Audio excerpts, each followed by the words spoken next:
അപ്പോൾ എന്നെക്കുറിച്ച് പറയുകയാണെങ്കിൽ ഞാനിവിടെ എറണാകുളം സ്വദേശിയാണ്. എറണാകുളം എം ജി റോഡിലാണ്. റോഡിന്റെ അടുത്താണ് താമസിക്കുന്നത്.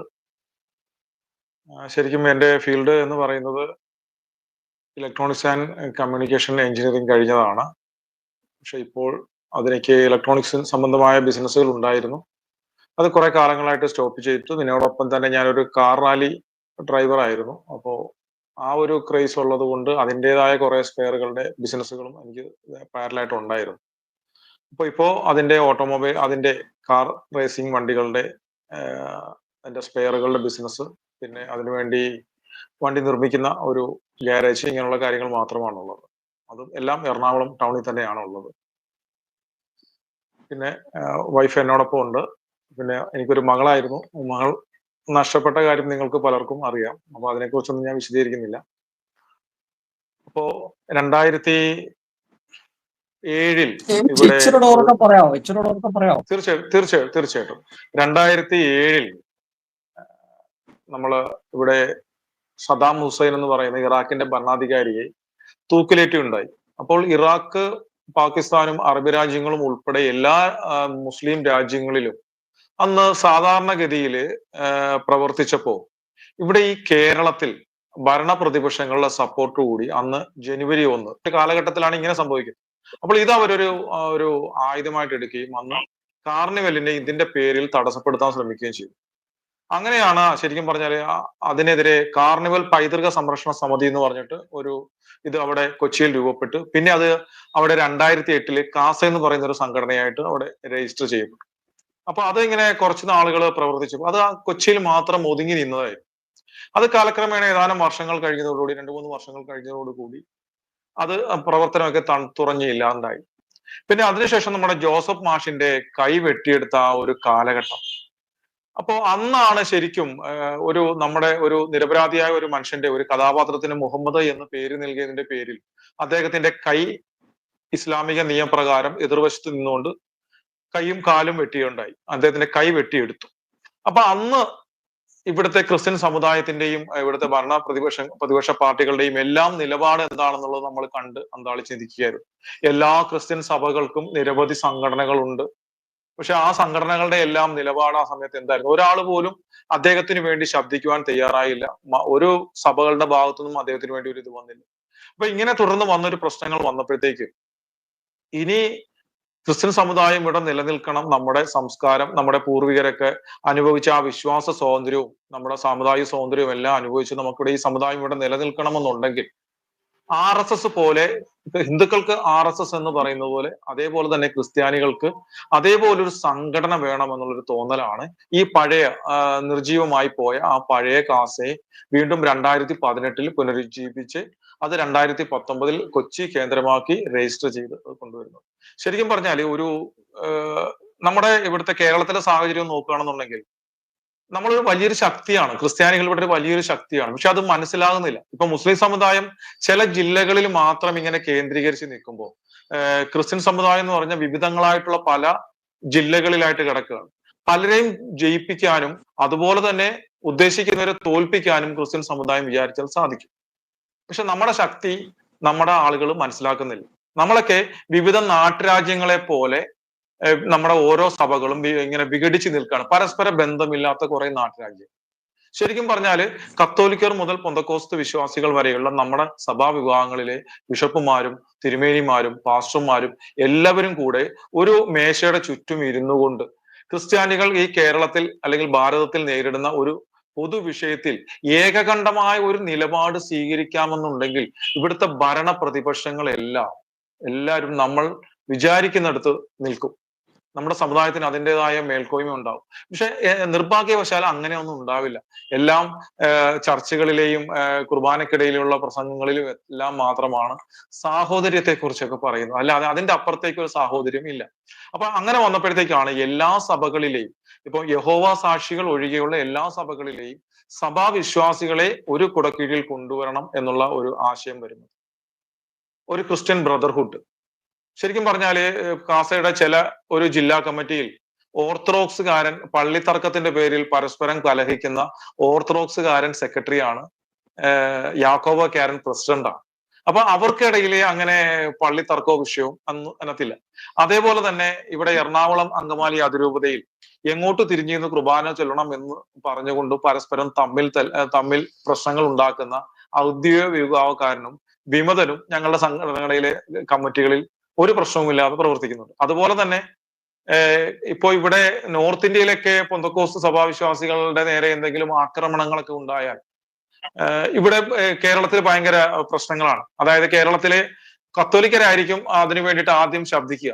പക്ഷെ അതിന്റെ ഉദ്ദേശം എന്ന് പറയുന്നത് ആത്മാർത്ഥതയൊന്നും ഉണ്ടായിട്ടൊന്നുമല്ല. അതിലെ രാഷ്ട്രീയ മുതലെടുപ്പും നേട്ടങ്ങൾക്ക് വേണ്ടിയിട്ടാണ് ഇവിടെ ഉടനെ പെന്തക്കോസ്ത് പാസ്റ്റർമാരെ ആക്രമിച്ചാലും അവരുടെ ചർച്ചകൾ ചെന്ന് എന്തെങ്കിലും ആരെങ്കിലും പ്രശ്നം ഉണ്ടാക്കിയാലും ഇവിടെ ഭയങ്കര പ്രശ്നമായിരിക്കും. അതിന് നേതൃത്വം കൊടുക്കുന്നത് ഇവിടുത്തെ കത്തോലിക്കരായിരിക്കും. പക്ഷെ ഇവിടെ ഈ നാട്ടില് കത്തോലിക്ക വീടുകളിൽ പെന്തക്കോസ്തുകാരെ അടുപ്പിക്കരുതെന്നുള്ളതാണ് നിർദ്ദേശം. അവരെ ആട്ടി ഓടിച്ചു വിടണമെന്നുള്ളതാണ്. ഇനി അഥവാ ഏതെങ്കിലും ഒരു കുടുംബത്തിൽ നിന്ന് ഒരു വിശ്വാസി പെന്തക്കോസ്ത് വിശ്വാസത്തിലേക്ക് പോവുകയാണെന്നുണ്ടെങ്കിൽ ആ ഇടവ പള്ളിയിൽ വിശദീകരണം കൊടുക്കുകയും വേണമെന്നുണ്ടെങ്കിൽ ഇടവകി എന്ന് വിലക്കുകയും ചെയ്യുന്ന ഒരു അവസ്ഥയാണ് ഇവിടെ നിലവിലുള്ളത്. പക്ഷെ ഇങ്ങനെയുള്ള സ്നേഹം വരുന്നത് ഉത്തരേന്ത്യയിലെ വിഷയങ്ങൾ വരുമ്പോൾ മാത്രമേ ഉള്ളൂ. അപ്പോൾ അതേസമയം കാസയില് ഇവിടെ മീറ്റിങ്ങുകൾ തുടങ്ങുമ്പോൾ ചില ആഴ്ചകളിൽ പെന്തക്കോസ്തുകാരനായിരിക്കും പ്രാർത്ഥിക്കുക, ചിലപ്പോൾ കത്തോലിക്കനായിരിക്കും, യാക്കോബക്കാരനായിരിക്കും. ഇവിടെ അങ്ങനെ ഒന്നുമില്ല. അപ്പൊ കാസ എന്ന് പറയുന്നത് എല്ലാ സഭാവിശ്വാസികളുടെയും ഒരു ഏകീകൃത സംഘടനയാണ്. ഇവിടെ ക്രിസ്തു മാത്രമേ ഉള്ളൂ, ബൈബിളും മാത്രമേ ഉള്ളൂ. ബൈബിളിൽ വിശ്വസിക്കുകയും ക്രിസ്തുവിനെ ഏകരക്ഷകനും നാഥനുമായി അംഗീകരിക്കുകയും ചെയ്യുന്ന ഏതൊരാൾക്കും ഈ സംഘടനയിൽ അംഗമാകും. ഇവിടെ ദളിത് ക്രൈസ്തവനെന്നോ പരിവർത്തിത ക്രൈസ്തവനെന്നോ അല്ലെങ്കിൽ പെന്തക്കോസ്തുകാരനോ കത്തോലിക്കനോ എന്നൊന്നുമില്ല. ഇവിടെ പരസ്പരം ബ്രദർ ഒരു അഭിസംബോധന മാത്രമേ പാടുള്ളൂ. സഭാപരമായ വിശ്വാസങ്ങളോ വ്യതിയാനങ്ങളോ തർക്കങ്ങളോ ഒന്നും ഇവിടെ ഇതായിട്ട് വരാൻ പാടില്ല. അതുപോലെ തന്നെ ഈ സംഘടനയിൽ ഏതൊരു രാഷ്ട്രീയ പ്രസ്ഥാനം, ലെനിനിസ്റ്റ് മാവോയിസ്റ്റ് പ്രസ്ഥാനങ്ങൾ, നെക്സലൈറ്റ് പ്രസ്ഥാനങ്ങൾ ഒഴികെയുള്ള കമ്മ്യൂണിസ്റ്റുകാർക്കും ബി ജെ പിക്കാർക്കും കേരള കോൺഗ്രസ്സുകാർക്കും എല്ലാ ഇതിനകത്ത് അംഗങ്ങളാകുമ്പോൾ എല്ലാവരും അംഗങ്ങളായിട്ടുണ്ട്. അപ്പൊ ഇവിടുത്തെ ഒരു പൊതു നിയമം എന്ന് പറയുന്നത് സംഘടനാ സമുദായത്തിനും വിശ്വാസത്തിനും വേണ്ടി എടുക്കുന്ന ഒരു നിലപാട് അത് സ്വന്തം രാഷ്ട്രീയ പ്രസ്ഥാനത്തിന് എതിരെ ആയാൽ പോലും അതിനെതിരെ ഒരു എതിർപ്പ് പ്രകടിപ്പിക്കാൻ പാടില്ല, അതിനെ അംഗീകരിക്കണം എന്നുള്ളത് മാത്രമേ ഉള്ളൂ. അപ്പോ ഇത്തരത്തിലെ ഇതിലൂടെ ഒരു സമ്മർദ്ദ ശക്തിയായി മാറിക്കൊണ്ട് ഇപ്പോൾ നമുക്കറിയാം ഇലക്ഷൻ വരുമ്പോൾ ഇവിടുത്തെ രാഷ്ട്രീയക്കാർ NSSന്റെ ആസ്ഥാനത്തേക്ക് പോകുന്ന കാണാം, പെരുന്നയിൽ സുകുമാരൻ നായരെ കാണാൻ പോകുന്ന കാണാം, കളിച്ചുകുളങ്ങരയിൽ SNDP വെള്ളാപ്പള്ളി നടേശനെ കാണാൻ പോകുന്നതായിട്ട് കാണാം. പക്ഷെ നമ്മുടെ ചില തിരുമേനിമാരെയും ചില ബിഷപ്പുമാരെയും ചില പാസ്റ്റർമാരെയൊക്കെ കാണാൻ പോകുമായിരിക്കും. പക്ഷെ അവരെ പോലെ ഒരു സമ്മർദ്ദ ശക്തി അല്ല നമ്മൾ. അപ്പൊ അങ്ങനെ ഒരു സമ്മർദ്ദ ശക്തിയായിട്ട് മാറിക്കൊണ്ട് നമ്മുടെ സമുദായത്തിനും നമ്മുടെ വിശ്വാസങ്ങൾക്കും നമ്മുടെ സംസ്കാരങ്ങളും നിലനിർത്തുന്നതിനും അതിന്റെ നേട്ടങ്ങൾക്കും വേണ്ടി അതുപോലെ തന്നെ നമ്മൾ നേരിടുന്ന എല്ലാ പ്രശ്നങ്ങൾക്കും ശക്തമായി, അതായത് ക്രിസ്ത്യൻ സമുദായത്തിന് നേരെ ഉണ്ടാകുന്ന, അത് ഏത് സഭ എന്നുള്ളതല്ല, നമ്മുടെ ആ ക്രിസ്ത്യാനിയാണോ, തലയിൽ മാമോദിസ വെള്ളം വീണവനാണോ, അവനൊരു വിഷയം ഉണ്ടായാൽ അവൻ ഒറ്റപ്പെടാൻ പാടില്ല, അവൻ വിളിക്കാതെ തന്നെ അവനൊപ്പം എത്തണം. അതുപോലെ തന്നെ ഈ സമുദായത്തിന് എതിരെ ഉയരുന്ന ഏതൊരു വിഷയത്തിനും ചോദ്യം ചെയ്യപ്പെടാതെ പോകരുത് എന്നുള്ള ആ ഒരു ലക്ഷ്യത്തോടെയാണ് കാസ രൂപീകരിക്കുന്നത്. പിന്നെ ഇതിനകത്ത് ഉള്ളൊരു മറ്റൊരു ഇതെന്ന് പറയുന്നത്, ഒരു കാര്യം കൂടെ ഞാനൊന്ന് സൂചിപ്പിച്ചേക്കാം. ഇതിനകത്തുള്ളത് ഒരു ഐഡിയോളജി എന്ന് പറയുന്നത് എന്റെ രാജ്യം എന്റെ വിശ്വാസം എന്നുള്ള, എന്റെ രാജ്യമാണ് ആദ്യം, വിശ്വാസം രണ്ടാമത്. എന്റെ രാജ്യം എന്റെ വിശ്വാസം. കാര്യം ഈ രാജ്യം ഇതേപോലെ മതേതരമായി നിലനിന്നാൽ മാത്രമേ നമ്മുടെ ക്രിസ്ത്യൻ സമുദായവും വിശ്വാസവും ഇവിടെ നിലനിൽക്കുള്ളൂ. ഈ രാജ്യം എന്ന് മതേതരമല്ലാതായി മാറുന്നു അന്ന് നമ്മുടെ ക്രിസ്ത്യൻ സമുദായം ഇവിടെ ഉണ്ടാകില്ല. അപ്പോൾ ആ ഒരു ഐഡിയോളജിയോടുകൂടിയാണ് ഈ സംഘടന മുന്നോട്ട് പോകുന്നത്. അതായത് ഞാനിപ്പം സാറ് പറഞ്ഞ അനുസരിച്ച് എനിക്ക് മനസ്സിലായത് ക്രിസ്ത്യൻ സമൂഹത്തിന്റെ ഒരു ഐക്യം ഒന്ന്, രണ്ടാമത് ക്രിസ്ത്യൻ സമൂഹം നേരിടുന്ന വെല്ലുവിളികൾക്കെതിരെയുള്ള ഒരു കൂട്ടായ്മ, അതിനെ ചെറുക്കുക എന്നുള്ള രണ്ട് ലക്ഷ്യമാണ് ഈ കാസ എന്നുള്ള സംഘടന കൊണ്ട് ഉദ്ദേശിക്കുന്നത്. ഞാനത് മനസ്സിലാക്കും. അപ്പോ കേരളത്തില് ഏറ്റവും അധികം ആളുകള് കത്തോലിക്ക വിശ്വാസികളാണ്. പിന്നീട് യാക്കോബായ, മാർത്തോമ, ഓർത്തഡോക്സ്, പെന്തക്കോസ്, CSI, ഈ എല്ലാ വിഭാഗങ്ങളും ക്രൈസ്തവ സമൂഹത്തിലുള്ള ഒരു പ്രശ്നം എന്ന് പറഞ്ഞാല് കത്തോലിക്ക സഭയോട് പെന്തക്കോസുകാരൻ യോജിക്കില്ല, അതുപോലെ ബ്രദറൻകാരൻ പെന്തക്കോസുകാരോട് യോജിക്കില്ല. ഇങ്ങനെ ഏതാണ്ട് 24 ലക്ഷം പെന്തക്കോസ്റ്റൽ വിശ്വാസികളുണ്ട് ഇന്ന് കേരളത്തിൽ നിന്നുള്ളതാണ് പൊതുവെ ഒരു പഠനം നമ്മൾ മനസ്സിലാക്കുന്നത്. അപ്പം ഈ സഭകളെ എല്ലാം കൂടെ എങ്ങനെ യോജിപ്പിച്ചു കൊണ്ടുപോകാൻ കഴിയും എന്നുള്ളതാണ് സാറിന്റെ അഭിപ്രായം. എങ്ങനെയാണ് ഇവരെ യോജിപ്പിച്ചു കൊണ്ടുപോകാനായിട്ട് കഴിയുന്നത്? അത് മാത്രമല്ല, ഇപ്പോ പൊതുവെ ഒരു മീറ്റിംഗ് വെച്ചാൽ ഇപ്പൊ കാസയുടെ മീറ്റിംഗ് ആയിക്കൊള്ളട്ടെ, അല്ലെങ്കിൽ മറ്റേതെങ്കിലും ഒരു സംഘടന, വളരെ കുറച്ച് ആളുകൾ മാത്രമേ പങ്കെടുക്കുന്നുള്ളൂ. ഇപ്പൊ ഞാൻ ഈ കഴിഞ്ഞ ദിവസം പാകിസ്ഥാന്റെ പതാക കത്തിച്ചുള്ള ഒരു പ്രതിഷേധം, ആ പ്രതിഷേധത്തിൽ പോലും വളരെ കുറച്ച് ആളുകളെ പങ്കെടുത്തു ഞാൻ കണ്ടുള്ളൂ. അപ്പൊ ഞാൻ ചോദിക്കുന്നത്, ഇതെന്തുകൊണ്ടാണ് ക്രൈസ്തവ സമൂഹം നാം ആണ് ഏറ്റവും പ്രാധാന്യം എന്ന് ഈ ക്രൈസ്തവ സമൂഹത്തിന്റെ ഉള്ളിൽ ഒരവബോധം വരാത്തത് എന്തുകൊണ്ടാണ്? ചോദ്യം ഒന്ന്. ഇനി അതിന് എങ്ങനെ നമുക്ക് ഈ സമൂഹത്തെ എല്ലാം കൂടെ ഒന്നിച്ചു ചേർത്ത് ഒരു കുടക്കീഴിൽ കൊണ്ടുവരാൻ കഴിയും എന്നാണ് കാസ വിശ്വസിക്കുന്നത്? അല്ല, ഇതിനകത്ത് രണ്ടാമത്തെ ചോദ്യം തന്നെ ഞാൻ ആദ്യം ഉത്തരം പറയാം. ശരിക്കും ഞങ്ങള് വിശ്വാസികളെ മാത്രമാണ് ഇതിനകത്ത് ഒന്നിപ്പിച്ചു കൊണ്ടുവന്നിരിക്കുന്നത്. അതിൽ ഞങ്ങൾ ശരിക്കും പറഞ്ഞാൽ പൂർണ്ണമായിട്ടും വിജയിക്കുകയും ചെയ്തിട്ടുണ്ട്. കാര്യം എല്ലാ സഭാവിശ്വാസികളിലും തമ്മിലുള്ള തർക്കങ്ങളും വിശ്വാസപരമായ വ്യതിയാനങ്ങളും എല്ലാം മാറ്റിവെപ്പിച്ചുകൊണ്ട് പൊതുവിഷയത്തിന് വേണ്ടി അവരെ ഒന്നിപ്പിക്കുവാൻ ഞങ്ങൾക്ക് സാധിച്ചിട്ടുണ്ട്. അതിപ്പോ ഓരോ ദിവസം ചെല്ലുന്തോറും അത് പതിയെ പതിയെ വളർന്നുകൊണ്ടിരിക്കുകയാണ്. അതിന്റെ ഗ്രാഫ് മേലോട്ട് തന്നെയാണ് അത് പോയിക്കൊണ്ടിരിക്കുന്നത്. അപ്പൊ അതുകൊണ്ട് ഞങ്ങൾക്ക് തീർച്ചയായിട്ടും സഭയുമായിട്ട്, ഓരോ സഭകളുമായിട്ടും, കത്തോലിക്ക സഭയുമായിട്ടും അല്ലെങ്കിൽ മറ്റേത് സഭകളുമായിട്ടും നേരിട്ടൊരു ബന്ധവും ഇല്ലാത്തതുകൊണ്ട്, സഭയ്ക്ക് പുറത്തായതുകൊണ്ട് വിശ്വാസികളെ ഒരു കുടക്കീഴിൽ ഒന്നിപ്പിച്ച് നിർത്താൻ സാധിച്ചിട്ടുണ്ട്. അത് ഏകദേശം വിജയകരമാണ് എന്നുള്ളത് തന്നെയാണ് ഇതിന്റെ. പിന്നെ ഇത് എന്തുകൊണ്ടാണ് നമ്മുടെ ആളുകൾക്ക് ഇതിനെക്കുറിച്ചൊരു താല്പര്യമില്ലായ്മ വരുന്നത് എന്തെന്ന് ചോദിച്ചാല്, നമുക്ക് അനുഭവങ്ങളില്ല. അതാണ് പ്രശ്നം. നമ്മുടെ ഏറ്റവും വലിയ പ്രശ്നം അതാണ്. കാര്യം ഇപ്പോ സൈനികരെ നമുക്ക് ഇവിടെ കേരളത്തിൽ സൈനികരെ നമുക്ക് വലിയ ബഹുമാനമൊന്നുമില്ല. ഇപ്പൊ ഇവിടുത്തെ നമ്മുടെ ഒരു പട്ടാളക്കാരനെയൊക്കെ നമ്മൾ ഒരു കോമഡി കഥാപാത്രങ്ങളായിട്ട് നമ്മൾ കാണുന്നു. സിനിമയിലും കഥകളിലും നാടകങ്ങളിലും കോമഡി പരിപാടികളിലും ഒക്കെ പട്ടാളക്കാരെ ഒരു കോമഡി ഒരു ബെഡായി പറയുന്ന ഒരു ആളുകളായിട്ട്, പട്ടാളക്കാരന്റെ ഭാര്യമാരാണെങ്കിൽ പരപുരുഷനെ തേടുന്ന സ്ത്രീകൾ, ഇങ്ങനെ കുറെ പുരുഷോത്തമ പിള്ളമാരെയും ഭഗീരഥം പിള്ളമാരെയൊക്കെയാണ് സിനിമകളിൽ ഉണ്ടാക്കി വെച്ചിരിക്കുന്നത്. കാര്യം എന്താണെന്ന് വെച്ചാൽ നമ്മുടെ ആളുകൾക്ക് സൈന്യത്തിന്റെ വില എന്തെന്നൊന്നും അറിയത്തില്ല. നോർത്തിലല്ലേ, തീർച്ചയായിട്ടും നോർത്തിലുള്ളവർക്കും ഉത്തരേന്ത്യയിലുള്ളവർക്കും നോർത്ത് ഈസ്റ്റിലുള്ളവർക്കും സൈന്യത്തെ ബഹുമാനമാണ്. കാര്യം എന്ന് പറഞ്ഞാൽ അവൾ യുദ്ധങ്ങളെ നേരിട്ടിട്ടുണ്ട്, പ്രകൃതിക്ഷോഭങ്ങളെ നേരിട്ടിട്ടുണ്ട്, കലാപങ്ങളെ നേരിട്ടിട്ടുണ്ട്, ചാവേർ ആക്രമണങ്ങളെ നേരിട്ടിട്ടുണ്ട്, ബോംബ് സ്ഫോടനങ്ങളെ നേരിട്ടിട്ടുണ്ട്. അപ്പൊ അതുകൊണ്ട് അതിനൊക്കെ സൈന്യത്തിന്റെ പ്രവർത്തനം എന്താണെന്നും സൈന്യത്തിന്റെ വില എന്താണെന്നും അറിയാം. അതുകൊണ്ട് സൈനികരെ അവർക്ക് ബഹുമാനമാണ്, നമുക്കിവിടെ പരിഹാസമാണ്. കാര്യം നമ്മൾ ഇവിടെ ഒന്നിനെ നേരിട്ടിട്ടില്ല. ഇതുപോലെ തന്നെയാണ് ക്രൈസ്തവ സമൂഹം ശ്രീലങ്കയിൽ ഉണ്ടായപ്പോഴും ഇപ്പോൾ നൈജീരിയയിൽ ഉണ്ടാവുമ്പോഴും ഇപ്പോൾ പെഹൽഗാമിൽ നടന്നപ്പോഴും എല്ലാം നമ്മൾ വിചാരിക്കുന്നത് ഇതൊന്നും നമ്മളെ ബാധിക്കുന്ന കാര്യമല്ലല്ലോ, എനിക്കല്ലല്ലോ സംഭവിച്ചത്, ഇവിടെ അല്ലല്ലോ സംഭവിച്ചത് എന്നുള്ളതാണ്. പക്ഷെ ഇവരറിയുന്നില്ല, ഇവിടെ വളരെ പുകയുന്ന ഒരു അഗ്നിപർവ്വതത്തിന്റെ പുറത്താണ് നമ്മൾ ഇവിടെ ഇരിക്കുന്നത് എന്നുള്ളത് ഇവരറിയുന്നില്ല. നമ്മുടെ കാൽച്ചുവട്ടിലെ മണ്ണ് ഒലിച്ചു പോയിക്കൊണ്ടിരിക്കുകയാണ്. നമ്മൾ കരുതും എല്ലാം സേഫ് ആണ് എന്ന്. ഒരിക്കലുമല്ല.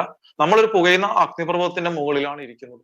ഓരോ ദിവസം ചെല്ലുന്തോറും നമ്മൾ നിൽക്കുന്ന ആ കാൽച്ചുവട്ടിലെ മണ്ണ് ഒലിച്ചു പോയിക്കൊണ്ടിരിക്കുകയാണ്. അതുകൊണ്ട് പൊതുവായ വിഷയങ്ങൾ എങ്കിലും സഭാപരമായ വ്യത്യാസങ്ങളും തർക്കങ്ങളും മാറ്റിവെച്ചുകൊണ്ട് ഒന്നിച്ചു നിൽക്കാൻ സാധിച്ചില്ല എങ്കിൽ, ഒരു രാഷ്ട്രീയപരമായ ഒരു തീരുമാനം എടുത്തുകൊണ്ട് ഒരു മാറ്റം വരുത്തുവാൻ സാധിച്ചില്ല എങ്കിൽ, ഈ സമുദായം ഇവിടെ സിറിയയിലും ലെബനനിലും ഇറാഖിലുമൊക്കെ സംഭവിച്ചതുപോലെ ഇത് തകർന്നടിക്കും.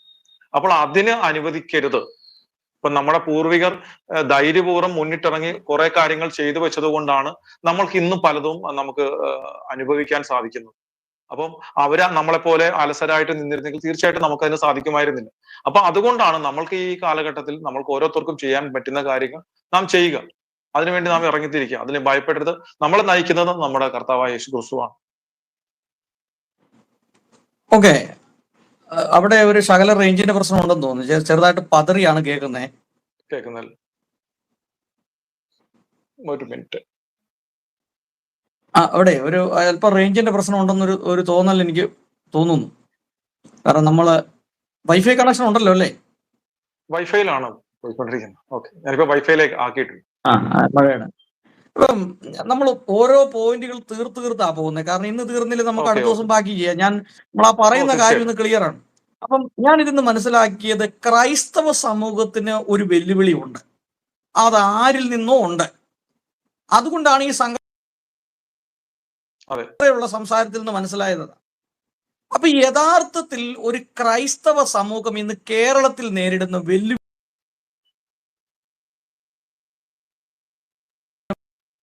കഴിയുള്ളൂ. അപ്പോ ഈ കാസ എന്ന് പറയുന്ന സംഘടന ആരംഭിക്കാനും നിലനിൽക്കാനും അതിന് കാരണമുണ്ട്. എങ്കിലും നമ്മുടെ ഈ ക്രൈസ്തവ സമൂഹത്തെ എതിരിടുന്ന ഒരു ശക്തി, അല്ലെങ്കിൽ ക്രൈസ്തവ സമൂഹത്തെ തകർക്കാനായിട്ട് വെമ്പൽ കൊള്ളുന്ന ഒരു ശക്തി, അത് ഏത് തരത്തിലുള്ള ശക്തി ആയിക്കൊള്ളട്ടെ, എന്താണ് നമ്മുടെ ക്രൈസ്തവ സമൂഹം ഇന്ന് കേരളത്തിൽ നേരിടുന്ന വെല്ലുവിളി? നമുക്ക് നോർത്ത് ഇന്ത്യയിലേക്കും മറ്റു സ്ഥലങ്ങളിലേക്കും BJP-യെയും RSS-നെയും ഒക്കെ കുറിച്ച് സംസാരിക്കാം. അപ്പം ഇപ്പോൾ കേരളം അഭിമുഖീകരിക്കുന്ന പ്രശ്നം എന്താണ്? ക്രൈസ്തവ സമൂഹം, കേരളത്തിലുള്ള ക്രൈസ്തവ സമൂഹം അഭിമുഖീകരിക്കുന്ന പ്രശ്നങ്ങൾ എന്താണ്? അതൊന്ന്. അതോടൊപ്പം ആ ക്രൈസ്തവ സമൂഹം അനുഭവിക്കുന്ന പ്രശ്നങ്ങളെ അവിടെയുള്ള ഗവൺമെന്റ് പ്രതിപക്ഷവും എങ്ങനെയാണ് കൈകാര്യം ചെയ്യുന്നത്? അപ്പൊ അതിനൊരു വലിയ വിഷയമാണ്. അത് വേണമെങ്കിൽ ആദ്യത്തെ മാത്രം പറഞ്ഞാൽ മതി, അതിന് ശേഷം നമ്മൾ പിന്നെ വളരെ പ്രധാനപ്പെട്ട പോയിന്റാണ്. നമ്മളെ ആളുകൾ വളരെ കാര്യമായിട്ട് തന്നെ ഇപ്പൊ തന്നെ 100-ലധികം പേര് വാച്ച് ചെയ്യുന്നുണ്ട്.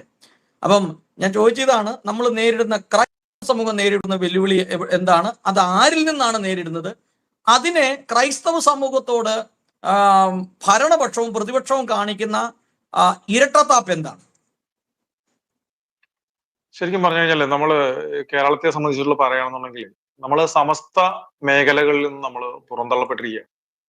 ഒരു കാലഘട്ടത്തില് കലാ സാംസ്കാരിക എല്ലാ രംഗങ്ങളിലും നമ്മളായിരുന്നു കാര്യങ്ങൾ നിശ്ചയിച്ചിരുന്നത്, അല്ലെങ്കിൽ മുൻപന്തിയിൽ നമ്മളായിരുന്നു ഉണ്ടായിരുന്നത്. ഇപ്പൊ പത്രപ്രവർത്തനം എടുത്താലും, പത്രസ്ഥാപനങ്ങളായാലും, മാധ്യമ പ്രവർത്തകരായാലും അത് 1, 2, 3, 4 എന്നും പറഞ്ഞ് പറയുവാണെങ്കിൽ എനിക്കൊന്ന് നോട്ട് ചെയ്ത് വെക്കാം, അല്ലെങ്കിൽ കേൾക്കുന്നവർക്ക് തന്നെ. അപ്പോൾ പെട്ടെന്ന് പറയല്ലേ, ഒരു എല്ലാ മേഖലയിൽ നിന്നും നമ്മൾ തള്ളപ്പെട്ടു എന്ന് പറയുമ്പോൾ ഇന്നിന്ന മേഖലയിൽ നമ്മൾ തള്ളപ്പെടുകയാണെങ്കിൽ അത് ഇന്ന കാരണത്താൽ തള്ളപ്പെട്ടു എന്ന് പറയുമ്പോഴാണെങ്കിൽ ആളുകൾക്ക് ഇച്ചിരി പെട്ടെന്ന് മനസ്സിലാക്കാൻ എളുപ്പമുണ്ട്. ഇപ്പോൾ തന്നെ ഇപ്പൊ ഞാൻ പറയുകയാണെന്നുണ്ടെങ്കിൽ ഒരു പ്രത്യേകത ഞാൻ ഇങ്ങനെ എല്ലാം ചോദിച്ചു മനസ്സിലാക്കുക, അതുകൊണ്ടാണ്. തീർച്ചയായിട്ടും അത് വളരെ നല്ലതാണ്. അത് എല്ലാവർക്കും ചോദിക്കാവുന്നതാണ്. ഇപ്പോൾ ഉദാഹരണത്തിന് ഇപ്പൊ പ്രധാനപ്പെട്ട 2 കാര്യങ്ങൾ എടുക്കുകയാണെന്നുണ്ടെങ്കിൽ, ഇപ്പം IAS IPS മേഖല ഉദ്യോഗസ്ഥരുടെ മേഖലകളിലാണെന്നുണ്ടെങ്കിൽ ഇപ്പൊ ഉള്ള നിലവിലുള്ള ഒരു തലമുറ കൂടെ കഴിഞ്ഞാൽ ക്രിസ്ത്യൻ സമുദായത്തിൽ നിന്നും ഇത്തരം ഉദ്യോഗസ്ഥർ ഇല്ല എന്ന് വേണമെങ്കിൽ പറയാം. നാമമാത്രമായ 1, 2 ഏതാനും പേർ വരുന്നതല്ലാതെ ഇപ്പോഴുള്ള തലമുറയോടെ റിട്ടയർ ആയി കഴിഞ്ഞാൽ പുതിയ തലമുറയിൽ. അതേപോലെ തന്നെ രാഷ്ട്രീയ പ്രവർത്തകർ, രാഷ്ട്രീയ രംഗത്ത് നമ്മളായിരുന്നു കാര്യങ്ങൾ ഒരു കാലത്ത് നിശ്ചയിച്ചിരുന്നത്. നമ്മുടെ സമുദായത്തിൽ നിന്ന് ഇഷ്ടംപോലെ നേതാക്കളുണ്ടായിരുന്നു. ഇന്നിവിടെ ഇപ്പോൾ ഉള്ള ഞാൻ പറഞ്ഞതുപോലെ തന്നെ ഒരു വാർദ്ധക്യത്തിൽ എത്തി നിൽക്കുന്ന രാഷ്ട്രീയ തലമുറ കൂടെ മാറിക്കഴിഞ്ഞാൽ പുതുതായി നമ്മുടെ സമുദായത്തിൽ നിന്ന് വരുന്നവരാരും തന്നെ ഇല്ല, ഏതാനും ചിലരേ ഉള്ളൂ. പക്ഷെ ഉള്ളവരിൽ പലരെ പോലും സൈഡ് ലൈൻ ചെയ്തു കഴിഞ്ഞു. ഇപ്പോൾ ചെറുപ്പക്കാരുടെ കൂട്ടത്തിൽ വന്ന ജോസ് കെ മാണി 60 വയസ്സാവുന്നു. അദ്ദേഹത്തിന്റെ നിലപാട് നമ്മൾക്ക് എന്താണെന്ന് അറിയാം. പിന്നെ ഒരു അനൂപ് ജേക്കബ്, അദ്ദേഹത്തിന് പിറവത്ത് നിന്നും എങ്ങനെയെങ്കിലും ജയിച്ചാൽ മാത്രം മതി, അദ്ദേഹത്തിന് മാത്രം MLA ആയാൽ മതി, മന്ത്രിസ്ഥാനം കിട്ടുകയാണെങ്കിൽ അദ്ദേഹം സന്തുഷ്ടനാണ്. അപ്പോൾ അത് കഴിഞ്ഞു. പിന്നെ അനിൽ ആന്റണി, പിന്നെ ഒരു അനൂപ് ആന്റണി, പിന്നെ ഷോൺ ജോർജ്, ഇങ്ങനെ കുറച്ച് ഏതാനും ചിലരിൽ മാത്രമേ നമ്മുടെ സമുദായത്തിൽ നിന്ന് പുതുതായി ഉയർന്നു വരുന്നുള്ളൂ. അപ്പൊ അങ്ങനെ ഉയർന്നു വരുന്നവരിൽ പലരും സൈഡ് ലൈൻ ചെയ്യപ്പെട്ടു കഴിഞ്ഞു. അപ്പൊ രാഷ്ട്രീയ രംഗത്തെ മേൽക്കോയ്മ നമ്മൾക്ക് മുൻപുണ്ടായിരുന്നത് ഇന്നില്ല. കാര്യം അതുകൊണ്ട് തന്നെ നമ്മൾ പ്രധാനമായിട്ട് സംഭവിച്ചത് എന്ന് പറയുന്നത് നമ്മളൊരു വോട്ട് ബാങ്ക് ആയിട്ട് മാറിയില്ല എന്നുള്ളതാണ്. ഞാൻ നേരത്തെ ആദ്യമേ സൂചിപ്പിച്ചതുപോലെ നമ്മളൊരു വലിയ വോട്ട് ബാങ്ക് ആയിട്ട്, ഒരു സമ്പർദ്ദ ശക്തിയായിട്ട് നിൽക്കാൻ സാധിക്കും. പക്ഷെ നമ്മളിങ്ങനെ വിഘടിച്ച് നിൽക്കുന്നത് കൊണ്ട് നമ്മളെ അവരെ ഗണിക്കില്ലേ. പണ്ട് ഈസ്റ്റ് ഇന്ത്യ കമ്പനി എങ്ങനെയാണോ ഭിന്നിപ്പിച്ച് ഭരിച്ചത് എന്ന് പറഞ്ഞ പോലെ ഓരോരുത്തർക്കും ആവശ്യം വേണ്ടുന്ന ചില എല്ലിൻ കഷ്ണങ്ങൾ ഇട്ടുകൊടുത്തുകൊണ്ട് വിഘടിപ്പിച്ച് തന്നെ നിർത്തിക്കൊണ്ട് അവർ നേട്ടങ്ങൾ കൊയ്യുകയാണ്. അപ്പൊ ശരിക്കും പറഞ്ഞാൽ നമ്മൾ രാഷ്ട്രീയപരമായിട്ട് ഒരു സമ്മർദ്ദ ശക്തിയല്ല. പിന്നെ കലാ സാംസ്കാരിക രംഗങ്ങളിലെല്ലാം തന്നെ നമ്മൾ പിന്നോക്കം പോയി. അപ്പോൾ പ്രധാനമായിട്ടും നമ്മളുടെ അവകാശങ്ങൾ, നമ്മുടെ സംസ്കാരം, നമ്മളുടെ വിശ്വാസം ഇതെല്ലാം നിലനിർത്തണമെന്നുണ്ടെങ്കിൽ പ്രധാനമായിട്ടും വേണ്ടത് നമ്മൾ നഷ്ടപ്പെട്ട നമ്മുടെ ആ രാഷ്ട്രീയ മേൽക്കോയ്മ നേടിയെടുക്കുക എന്നുള്ളതാണ്. ഇവിടെ രാഷ്ട്രീയത്തിലൂടെ മാത്രമേ കാര്യങ്ങൾ സാധിക്കൂ, അല്ലാതെ സാധിക്കില്ല. ഭരണരംഗത്ത് നമുക്ക് സ്വാധീനം ഉണ്ടാക്കാതെ ഈ സമുദായത്തിന് ഇനി മുന്നോട്ട് പോകാനാവില്ല. അപ്പൊ നിലവിലുള്ള ഇതെന്ന് പറയുന്നത് ഞങ്ങൾക്ക് എങ്ങനെയെങ്കിലും ജയിക്കണം, ഞങ്ങളുടെ കാലം കഴിയണം എന്നുള്ള ചിന്തയോടുകൂടി പോകുന്ന കുറെ ക്രിസ്ത്യൻ നാമധാരികളായിട്ടുള്ള ആളുകൾ മാത്രമേ ഉള്ളൂ. അപ്പോൾ അവർക്ക് വീണ്ടും സാറിപ്പോ പറയുമ്പോഴേ, അപ്പൊ ഔട്ട്സൈഡ് നിൽക്കുന്ന ഒരാൾ ഒരു ചോദ്യം ചോദിക്കുക, എങ്ങനെയാണ് തള്ളപ്പെടാനുള്ള കാരണം എന്താന്ന് ചോദിച്ചാൽ എന്താണ് നമ്മൾ അതിന് മറുപടി പറയുക? അത് മറ്റാരെയും കുറ്റം പറഞ്ഞിട്ട് കാര്യമില്ല. അത് അതിന്റെ പ്രധാനപ്പെട്ട കാരണം നമ്മൾ തന്നെയാണ്.